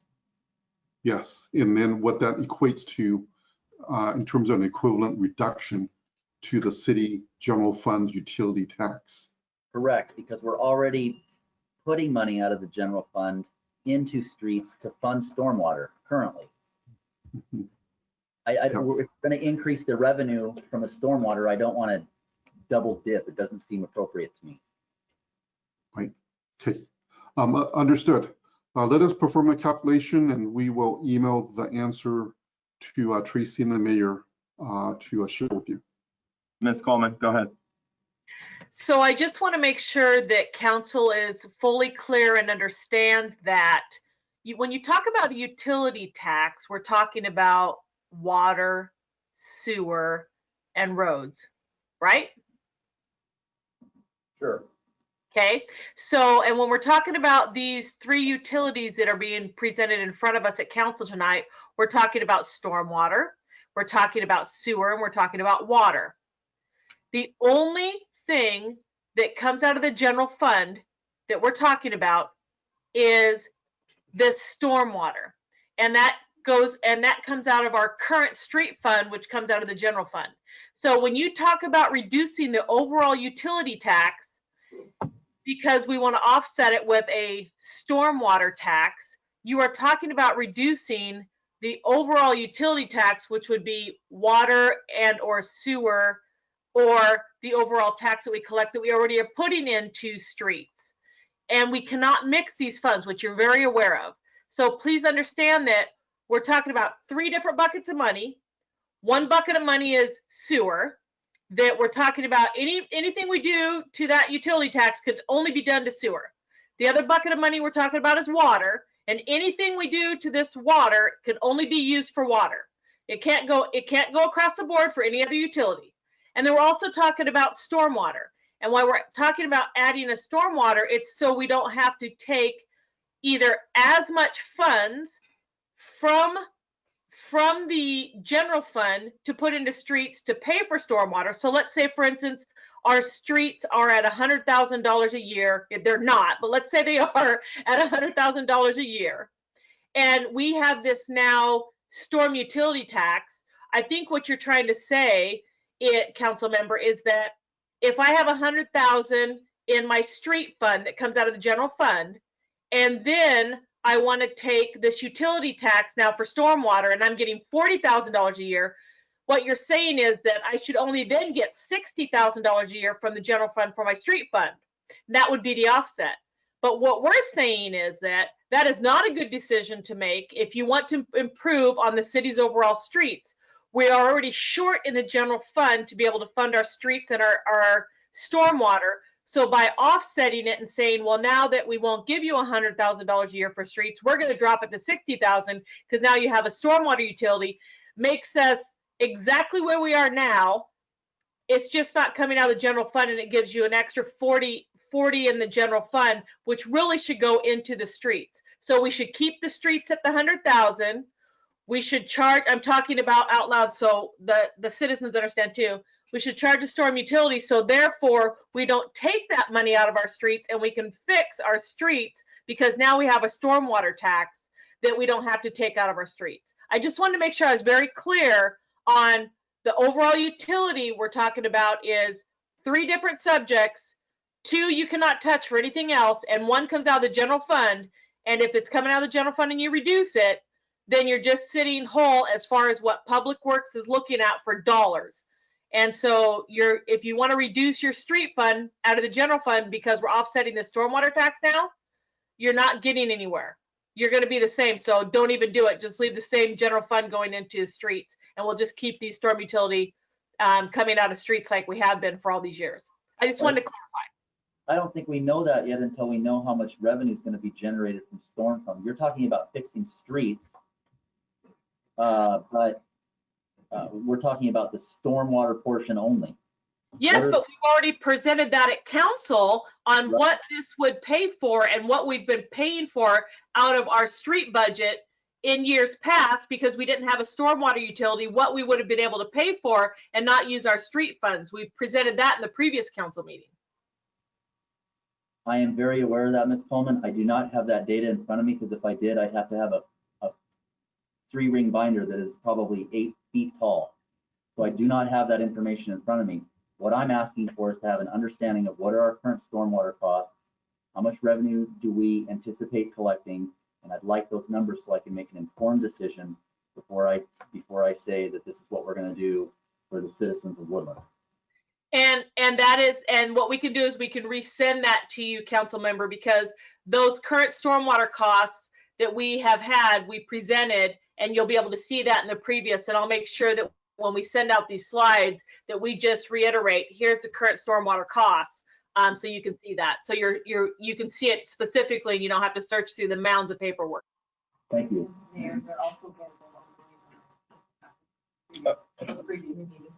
So here's the deal. I want to be real clear. Members of council should not have to dig for information through previous council packets to get information to make an informed decision on behalf of the citizens we represent. I want to make sure that before we move forward with this, that we have that information in front of us and that we don't have to go hunting for this information. We're talking about a massive policy discussion, and the information should be concise, don't provide me information that I don't need, which is, I'll end up, and I'll probably say, hey, you've provided me information I don't need, that's fine. But when we get to the point of approving this and moving this thing forward, we should have an understanding of this information as a whole.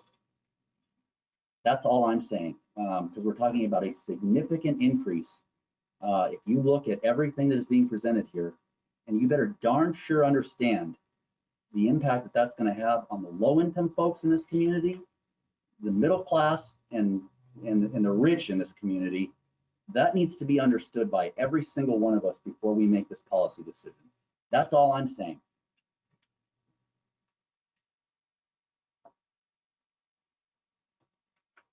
Anything further on this topic?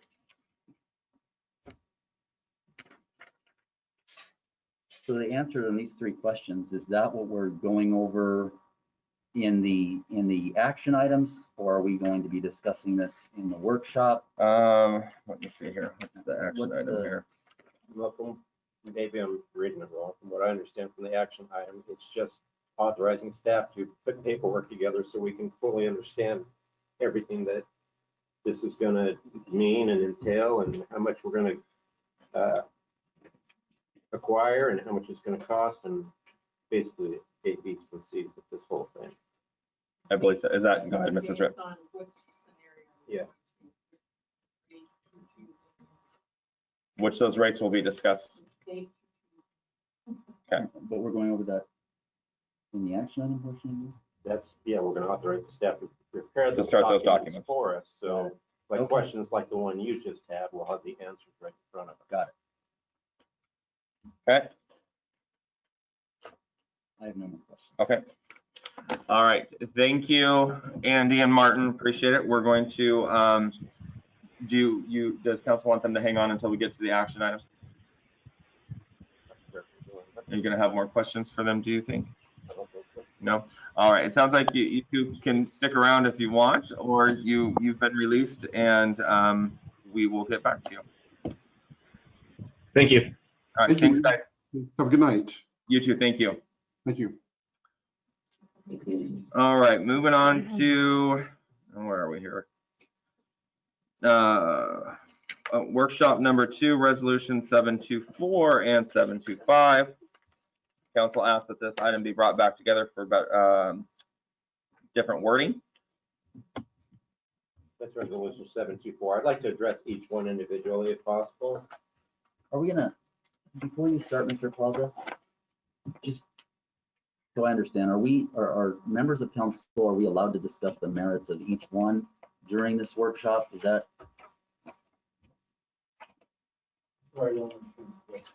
Are we allowed as members of council to discuss whether you're for or against this during this portion of the workshop? I'm not sure why we wouldn't be able to have a free discussion. Okay.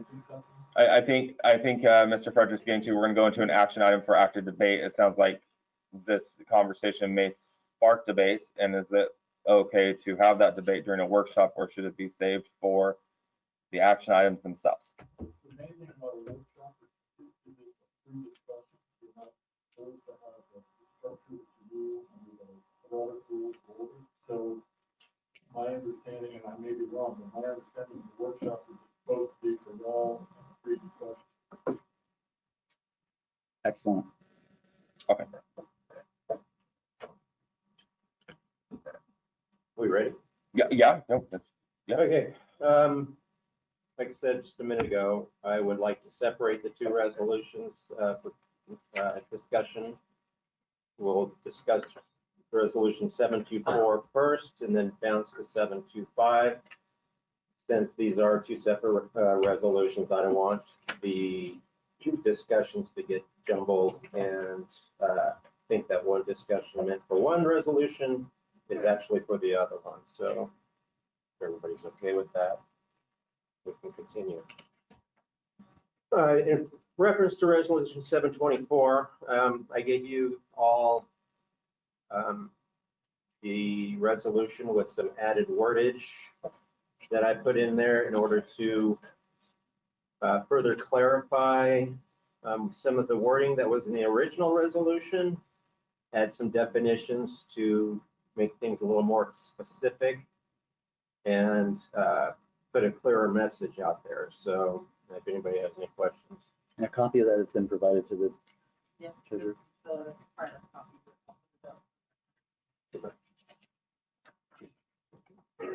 So, I mean, if you want, I could read the updated resolution and we can go from there, or how do you want to do it? However, I just take off and go. Okay, okay. So we have the original up there. I'll go ahead and read the updated one for people who might not have a copy. Resolution number 724, resolution acknowledging the strength, resilience, and community cooperation in the Woodland community. Whereas we, the citizens of the city of Woodland, Washington, acknowledge and promote the strength, resiliency, and community cooperation in the Woodland community.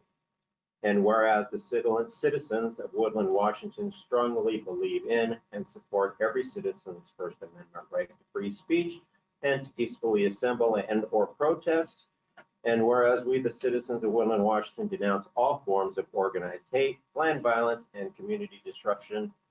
And whereas for the purpose of this resolution, organized hate is defined as any group that advocates and practices hatred, hostility, or violence towards members of a race, ethnicity, nation, religion, gender, sexual orientation, profession, and or military status, and whose primary purpose is to promote animosity, hostility, and or malice against persons belonging to a race, religion, disability, sexual orientation, ethnicity, national origin, and or profession, which differs from that of the members of the group.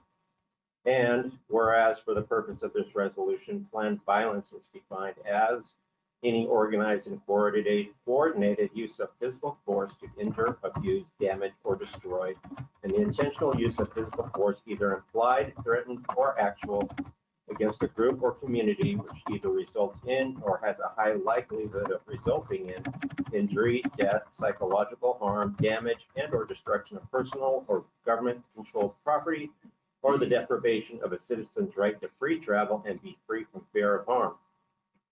And whereas for the purpose of this resolution, community disruption is defined as any organized activity that has the goal of interfering with and or disrupting a community's safety, rights, values, freedom to travel and be free from harm, organization, and or ability to operate through the use of intimidation, threats, coercion, and or physical violence. And whereas hate and organized violence has become a daily occurrence across the nation, the citizens of Woodland, Washington stand united against those who intentionally promote, encourage, and or allow either implied or actual acts of violence and hatred to occur and or intentionally sow discord and animosity within our community. Now therefore be it resolved that we, the citizens of the city of Woodland, Washington, represented by the City Council, in keeping with the principles of equal protections under the law and the Constitution of the United States, united and unequivocally voice our support for the Woodland Police Department's efforts to enforce and defend national, state, and local laws, ensure citizens' rights, and keep the peace while opposing, prohibiting, and or enforcing any and all laws restricting and or eliminating any manifestation of planned, threatened, or actual violence and hatred toward any group or individual within our city, thus promoting strength, resiliency, a sense of security, and community cooperation in the Woodland community. And then it's just like the adopted portion of it. So unless anybody has any questions, that's basically what I came up with in order to clean up the initial resolution and ready to bring it to a vote. Mrs. Graham. I just have something I would like to say, being president of the Chamber of Commerce. We have written the letter, and at this time, I would like to pull that letter back and take it back to our board and our membership for further discussion. And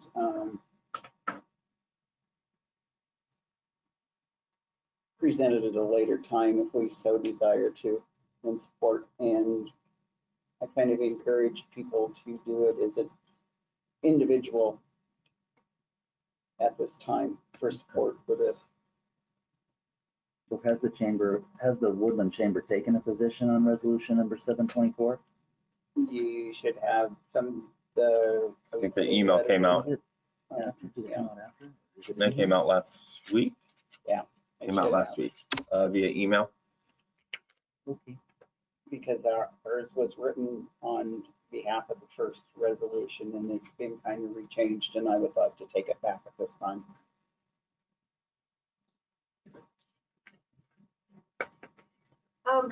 Mrs. Holland? So if I remember correctly, at the last meeting, the reason we're having a workshop was to make the make the resolution more robust. So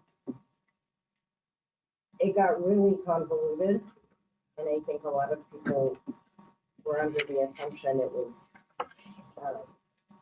in support of our law enforcement. So it got really wordy now. So I'm just kind of curious how that came about, because I mean, the other one was pretty simple. Yeah, the other one, it was quick and to the point. The issue that I had with it, and the reason why I asked that it be put back, was because some of the wording was general wording, and it would be extremely open to interpretation and misinterpretation.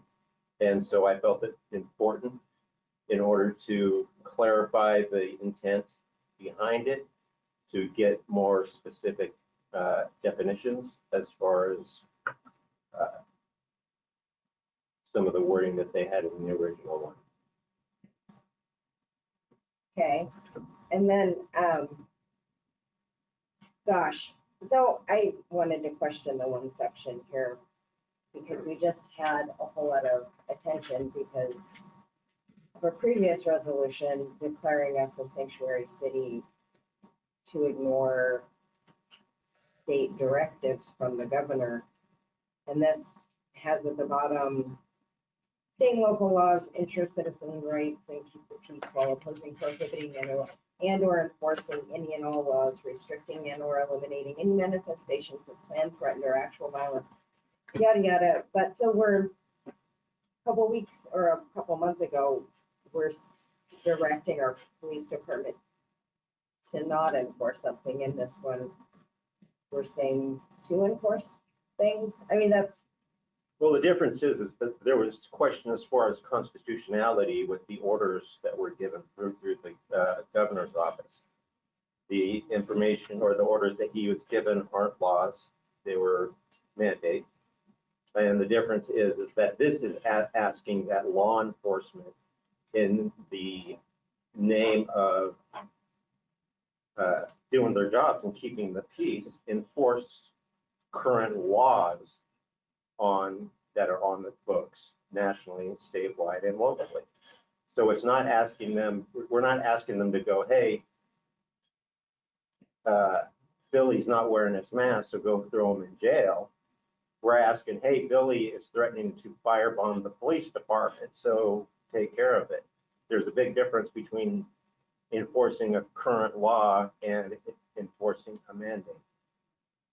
but do they not currently enforce all laws? I mean, That's why we're showing support for them doing that. wow, okay. I really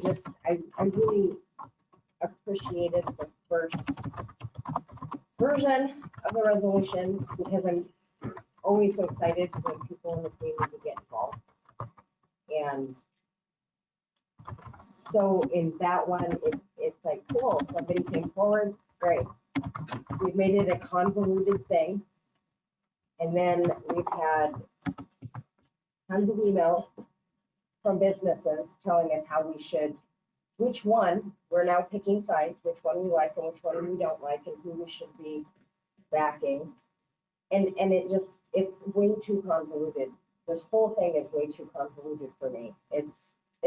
I know everybody wants to be. Well, I don't find it convoluted at all. I find it more clarifying than the original resolution. I guess, if you find it convoluted, that's on you. I mean, I'm not trying to be, combative or anything, but I feel that in instances like this, it's better to have too much information than not enough. Okay, point taken. I think my perspective, because, for instance, one of the people who had their name on this in the first place, I've known my whole life. There's like 3 people here I've known my whole life, and I kind of understand what our perspective is as Woodlanders, is we as a community are not racially diverse. We've never been racially diverse, but we as a community, we take people at face value. If you're a crappy person, we're going to treat you like a crappy person. We don't worry about the packaging of the crappy person. It's just their attitude. And so in that regard, I totally get that when things that are not happening in our community, people want to make them part of our community. Situations that are happening like in Portland or Seattle or whatever, those are things that are not currently happening in our community. And I totally get that people are passionate about what's happening in other places. But as far as Woodland goes, I totally get why people here take that as kind of almost offensive. Like, oh, you think I'm a racist because Woodlanders were all hillbillies and we must all be racist. And that's not, we kind of have that stigma already because we're in a small town. And so I think because this has gotten kind of, as my favorite word tonight, convoluted, I don't think there's a side to be had.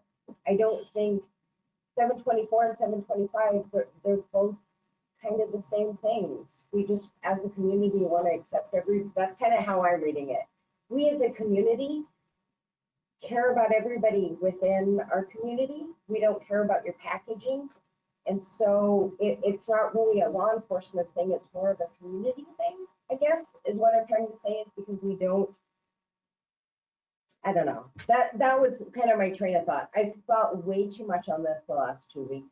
Last Friday night, I came home and I participated in the listening session that the Clark County Commissioners had, the Northwest Justice Project and Blue Lac and YWCA put on for them.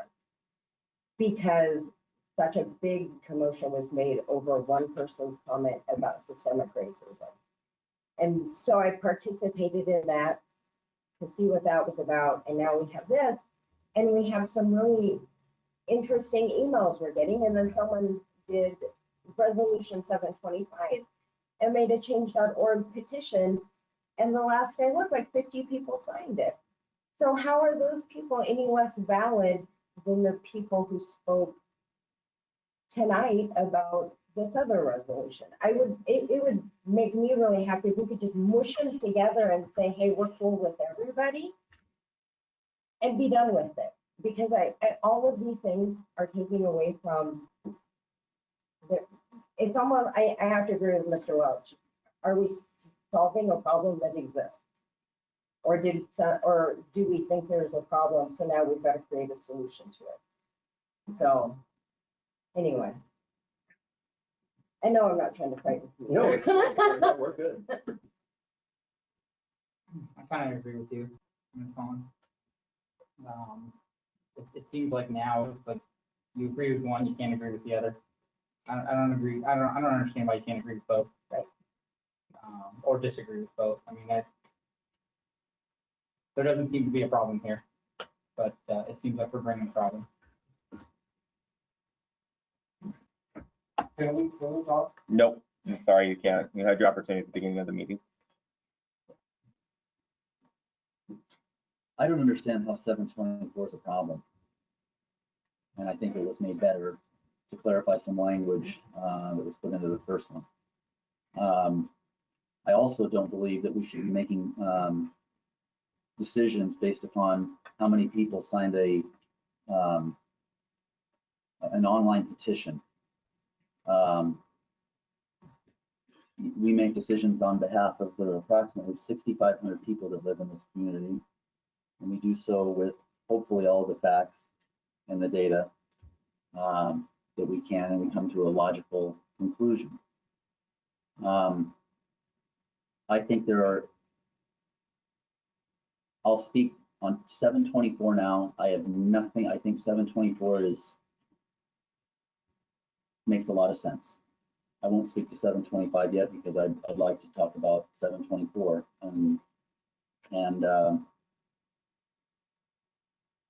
I think and I appreciate it being sponsored by Councilmember Rounds. It came to us. We agreed as a body to send it back. And if members of council wanted to come to the table tonight with their own or request that it not be changed, then that was not reflected in the vote. It was also, members of council had the opportunity to be able to provide a different resolution, or they can vote this resolution down, or they can amend it. So there's things that can be done. I appreciate Councilmember Plaza, who spearheaded this on his own. He came to the discussion tonight with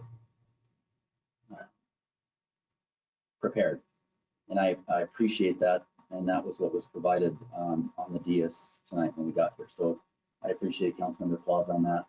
I think we should vote to adopt resolution number 724. I have to concur with Mr. Frederick.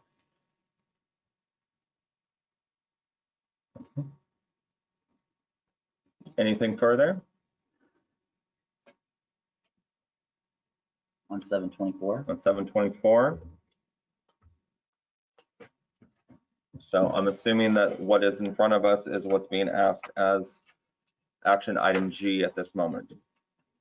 Before we come out of a workshop and I can't talk anymore. Is that what's being asked? Okay, I just want to make sure we're all on the same page. All right.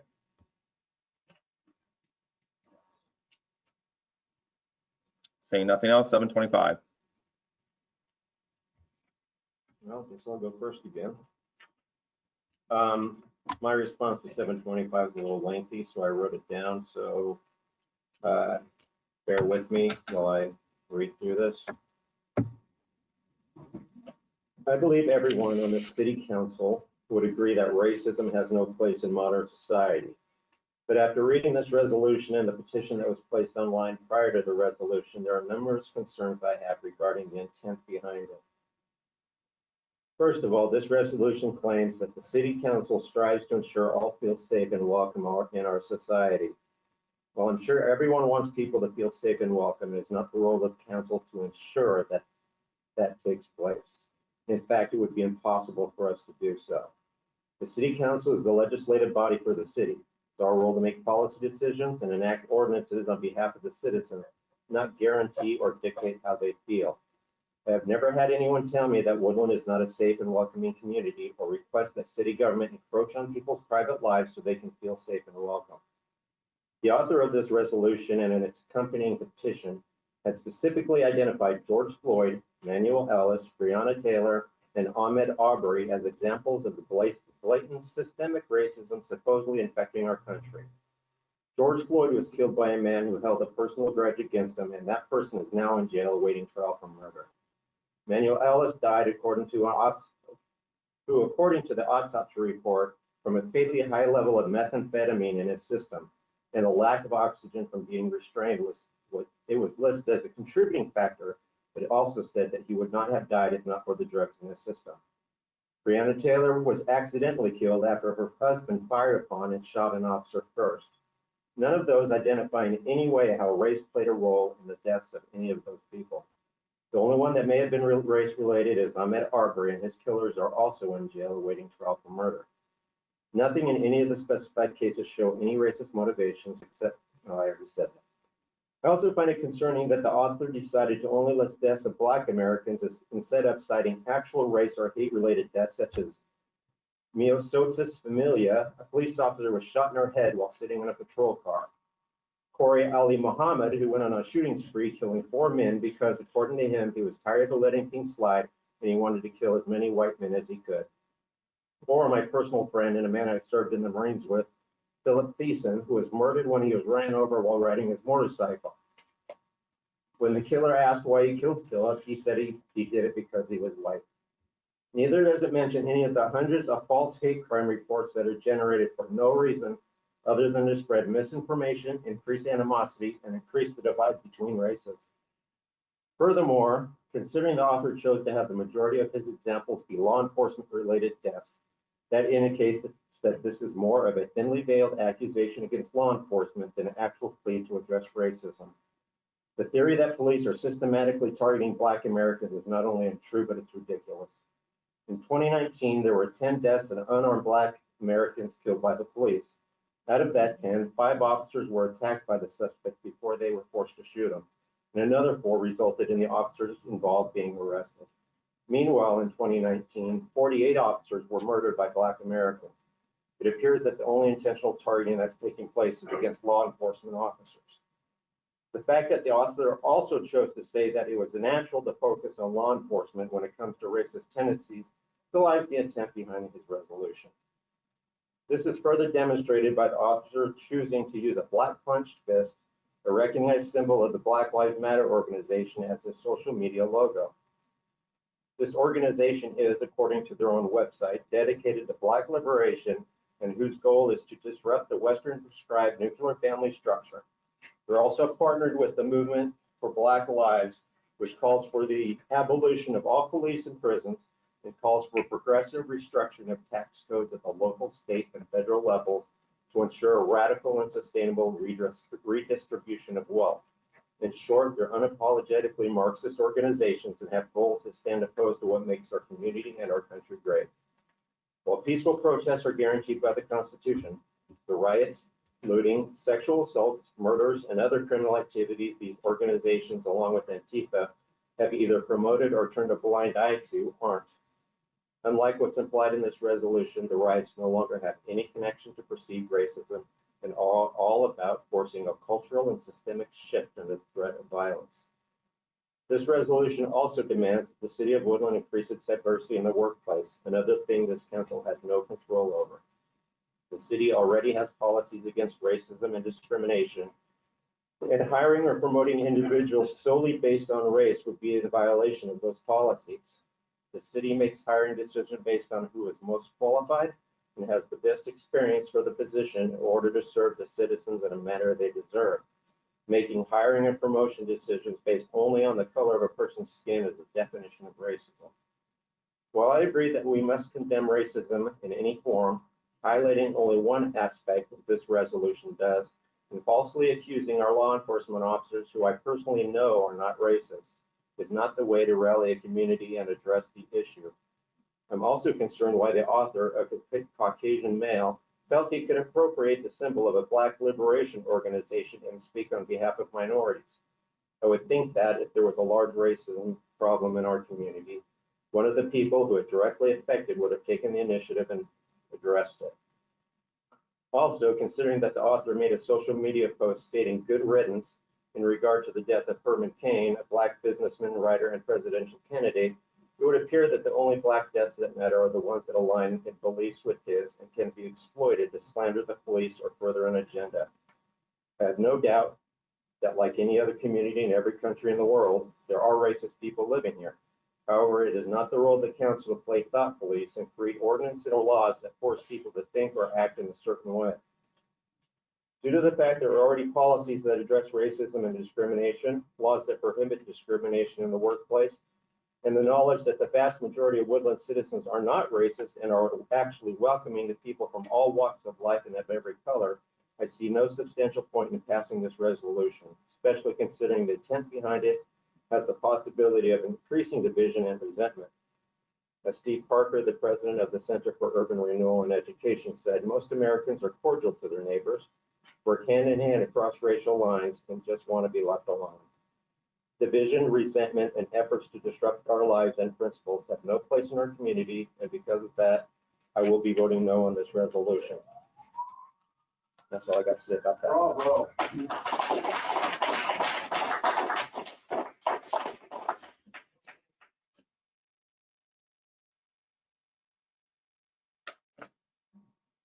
Ms. Frederick. I can't even follow that up. That was very well. So, Yeah. spot Spot on. on. I'm in the same boat as I Mr. am Plaza. spot on. Anything further? Mrs. Holland? I mean, this isn't even part of a workshop, but I'll give you this one. I'll answer a question about why people, you might see on social media, why people have the BLM fist as their thing. If you go on TikTok, there's like 10 million people with that as their icon. So it's, I kind of took that as, maybe you probably don't hang out on TikTok, but that's kind of a thing on social media, is to switch it over. So, I don't know, my personal opinion, if council is gonna do whatever we're gonna do, I think it would be better suited to play devil's advocate here. I don't think attacking the author, because the gentleman lives in our community and took the time to write this, and this one was given the option of a rewrite. So do we give Mr. Olson an option to rewrite his, or as he suggested online, was to marry them together in some way?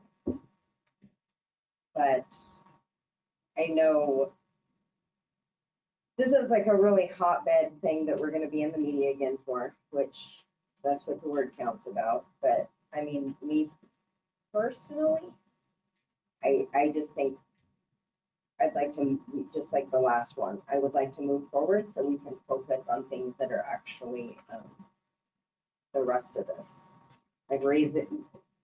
The reason I'm kind of out of it with the utility rate study, because I think three things we've done on that, and I think raising people's utility rates is a big thing, and I'd like to like focus more on the important things. And not that this isn't important, but I just think that now we're opening it up, that in a couple of weeks someone else is going to have a thing, and then we're going to do this again. And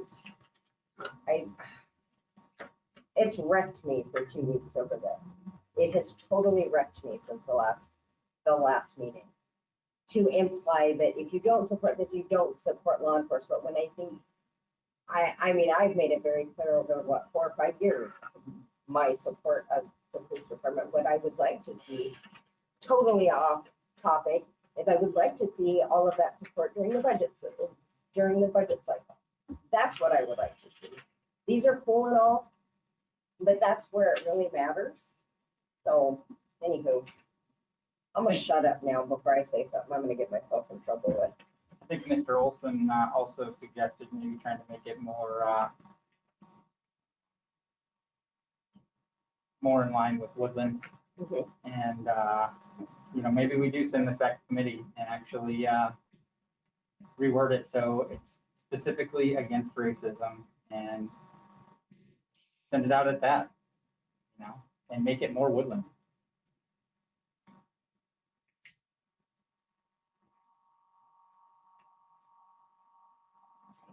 Well, I'll be voting for 724, that's my opinion. So.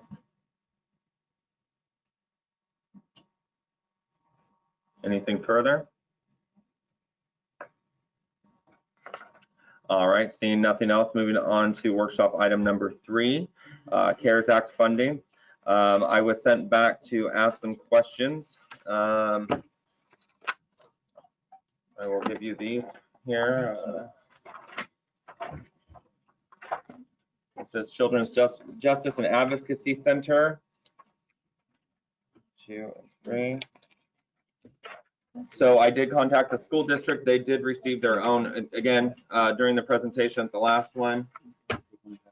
Yeah. Did you? Oh, you need one more?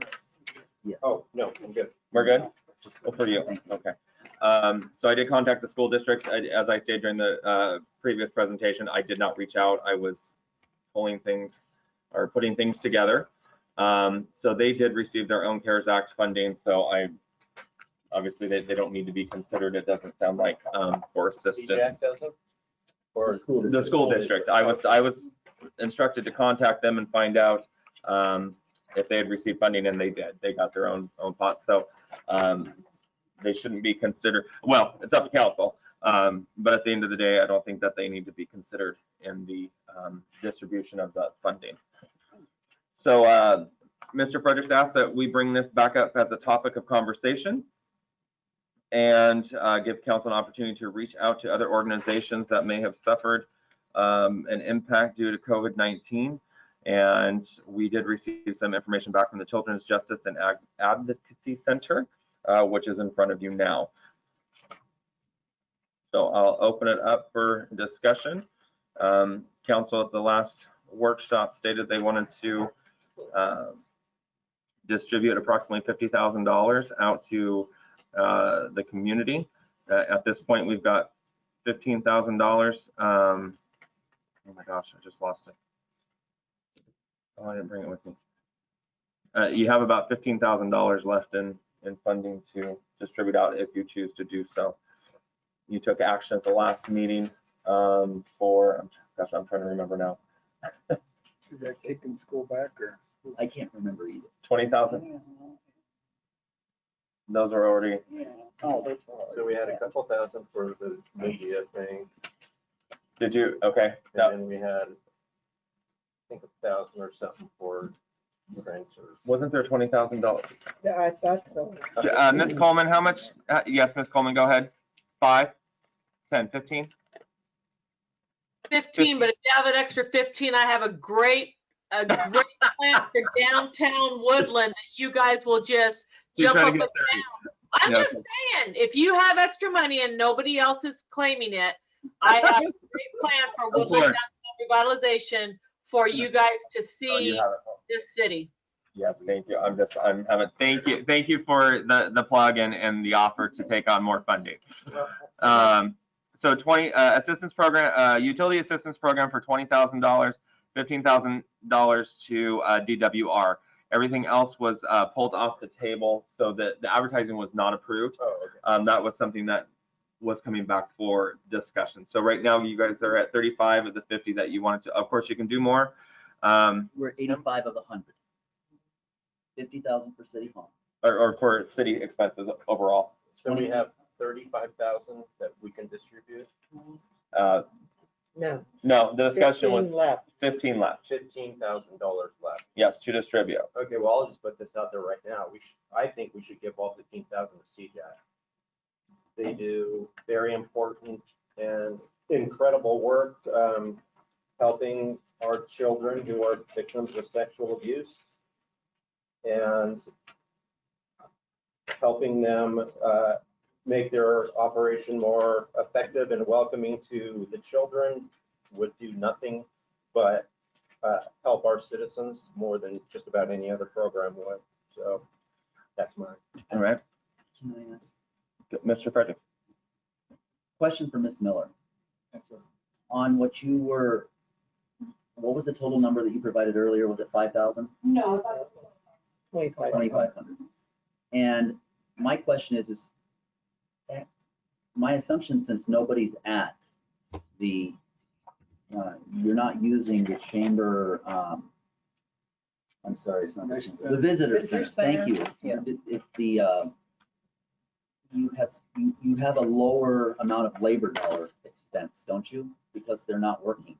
Yes, we're also trying to make sure we find our dollar expense for budgeting and possibly not being a third payment.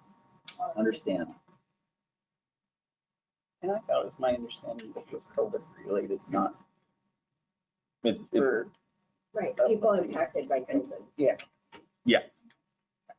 So yeah, there has to be a connection between COVID and the impact. Unless anything else is presented, I'd be in support of 2,500 for the chamber, which Visitor center. Visitor, I keep saying that's what I meant. The visitor center, thank you, and 12,500 for CJAC. Okay. Just from my standpoint. I'd be okay with But that. I would like with to. that. I would like to be able to have if that's what is agreed upon. I would like to be able to split that out, remove the members who cannot vote on the chamber portion, and bring those members back in to vote on the CJAC portion. Okay. Cancel the talk back and just sit here and not say anything. That's a question for Mr. Randolph. That's all right. I think he could say with everything we need to leave when it comes to voting on that. Is that correct? So if that's the case, once out of workshop, yeah, can we take action item H and split it into two or multiple votes? Mrs. Rip is shaking her head yes. Okay, I just want to make sure. Okay, got you. Okay, perfect. Mr. Mayor, Yes. did you talk to the museum? No, I did not. No, I did not. They were on my list. I talked to the school. You're a busy guy, I know. I talked to the school. Nothing prevents, we still have a pot of money. Nothing prevents council to distributing more funding out as we get closer to that October deadline either. I will make a note and reach out to them and get you an answer by the next meeting.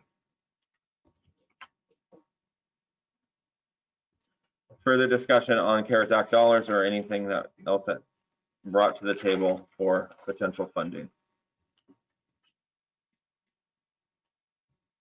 So we're only working with what, 15K right now? Right now. So as of this moment, we're saying 2,500 to the visitor center and 12,500 to Children's Justice and Advocacy Center. Yes.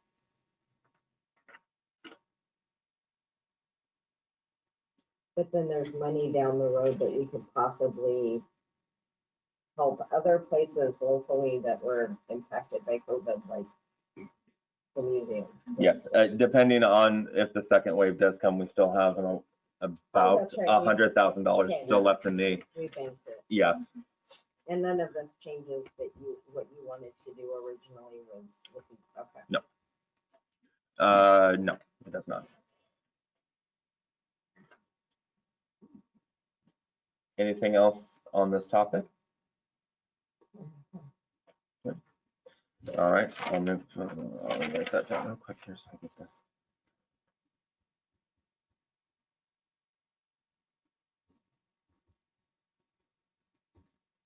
Okay, moving on. Ordinance number 1464. Is it possible to alter this agenda? I would actually like to take, we're gonna actually have this discussion on 1464 tonight. I would like to request an executive session regarding potential litigation as it relates to ordinance number 1464. And so if we could move that to the last bit and handle these action items. Just for the record, I would agree that.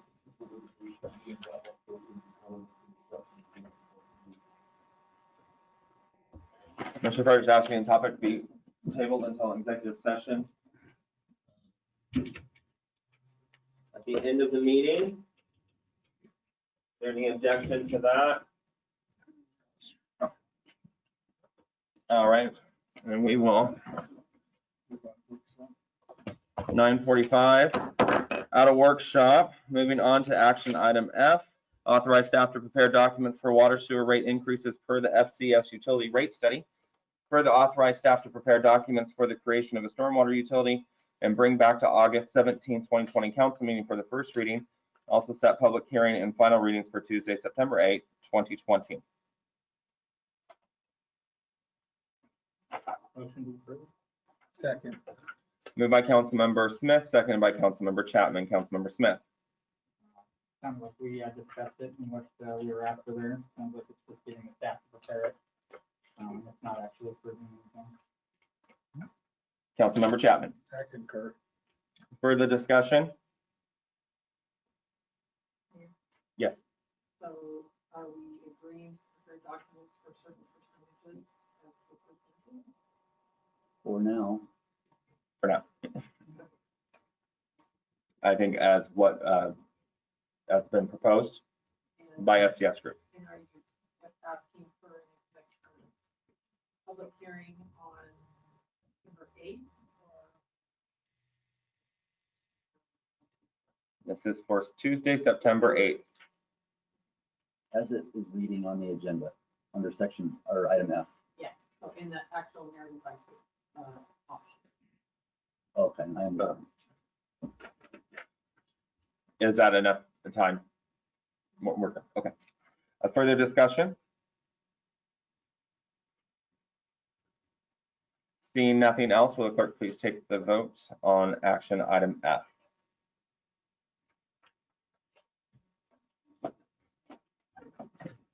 Councilmember Brand? Yes. Councilmember Alpha? Aye. Councilmember Smith? Aye. Councilmember Holland? Aye. Councilmember Chapman? Aye. Councilmember Brown? Aye. Councilmember Frederick? Aye. Action item F has passed. Moving on to action item G, resolution 724 declaring the strength, resilience, etc. of the Woodland community. Move to approve action item G. Second.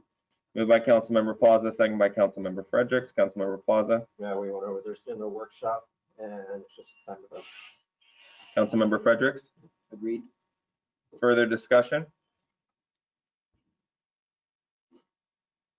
Will the clerk please take the vote on action item G, resolution 724? Councilmember Brown? Aye. Councilmember Chapman? Aye. Councilmember Holland? Aye. Councilmember Smith? Aye. Councilmember Plaza? Aye. Councilmember Brand? Aye. Councilmember Frederick? Aye. All right, action item G has passed. Moving on to action item H. At this time, it's, how do you want to do this?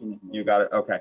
Authorize mayor to implement policy and agreements for CARES Act funding for utility payment assistance program and business assistance program with Woodland Downtown. Clarification, we've already done that. Yes, we did.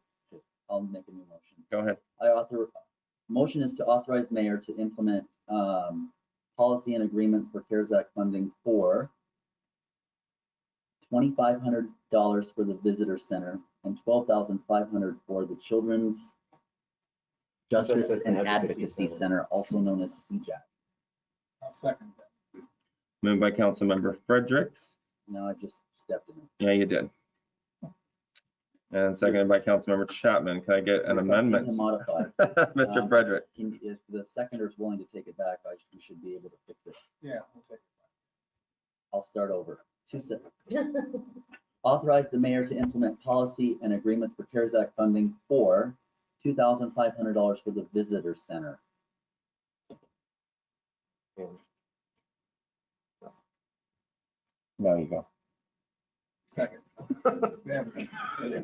Do it too quick. $2,500 to the Visitor Center through CARES Act funding by Councilmember Frederick, seconded by Councilmember Chapman. And at this time, I will ask Councilmember Rounds and Graham to please step into the executive conference room. Which is the reason why we did this. So you're gonna come back with another one for the 12 okay? Yeah. Under the same action item. J or I, however you want to do it.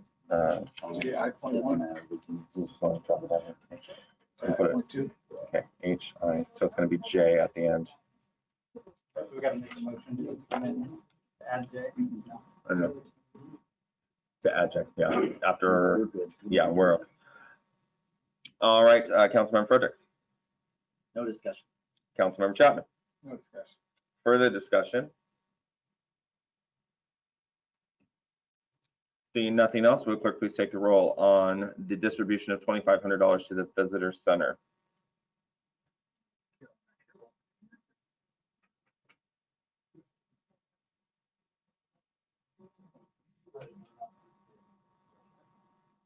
Councilmember Frederick, Aye. Councilmember Chapman, Aye. Councilmember Holland, Aye.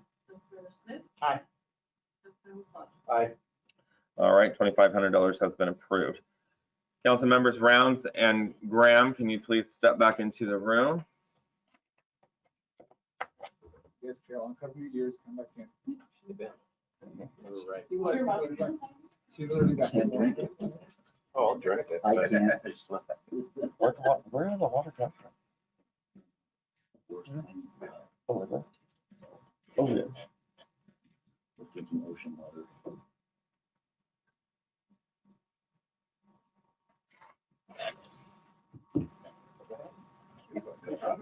Your motion. Do you want to add it? Do you want me to just go to action item I, or do you just want to? Yep, go ahead.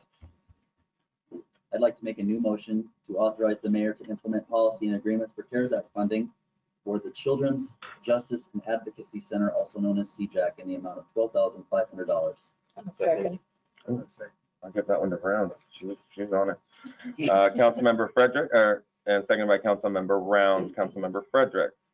If this is approved, I would just ask that the city reach out and respond to the letters that were, I believe it's Mr. Gord. Mhm. If we could respond to let them know the process on how that center would go about collecting these funds. Okay. I would have said the same thing for the visitor center, but she'll be sure to be all over that. Okay. Councilmember Rounds. No comment. Further discussion?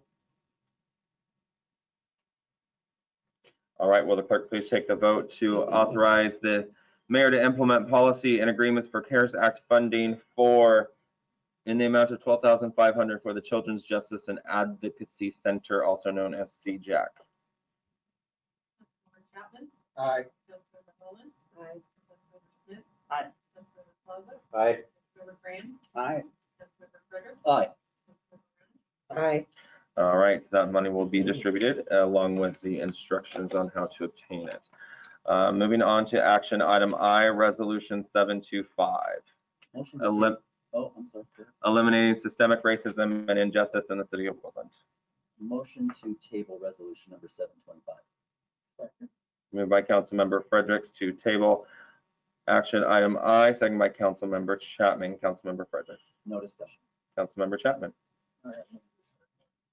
Further discussion? Will the clerk please take the vote on action item I, resolution 725 to be tabled? Councilmember Frederick, Aye. Councilmember Rounds, Aye. Councilmember Chapman, Aye. Councilmember Holland, Aye. Councilmember Graham, Aye. Councilmember Plaza, Aye. Councilmember Smith. Aye.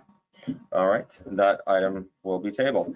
I don't have, Mr. Randolph, I don't have the RCW for the executive session. Is that a problem? No, the reason that it's factual obligation. Okay. If I may, I think it might be appropriate to Yes, I would suspend the rules we're up against our block time. At this time, the chair will accept a motion to extend the time of the meeting from 10 p.m. to 10:15 p.m. So moved. Second. All in favor? Aye. Anyone opposed? Perfect. The meeting will now continue until 10:15. The time is now 9:55. The City Council of Woodland will be going into an executive session in regards to potential litigation. We will be in executive session for approximately 20 minutes. Is it possible to do that out here? We can. I can turn everything off and stop the recordings here. Yes. And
Anyway, all right, we're out. It's 10:17. We're out of executive session. Chair will accept a motion to extend the meeting until 10:20. So moved.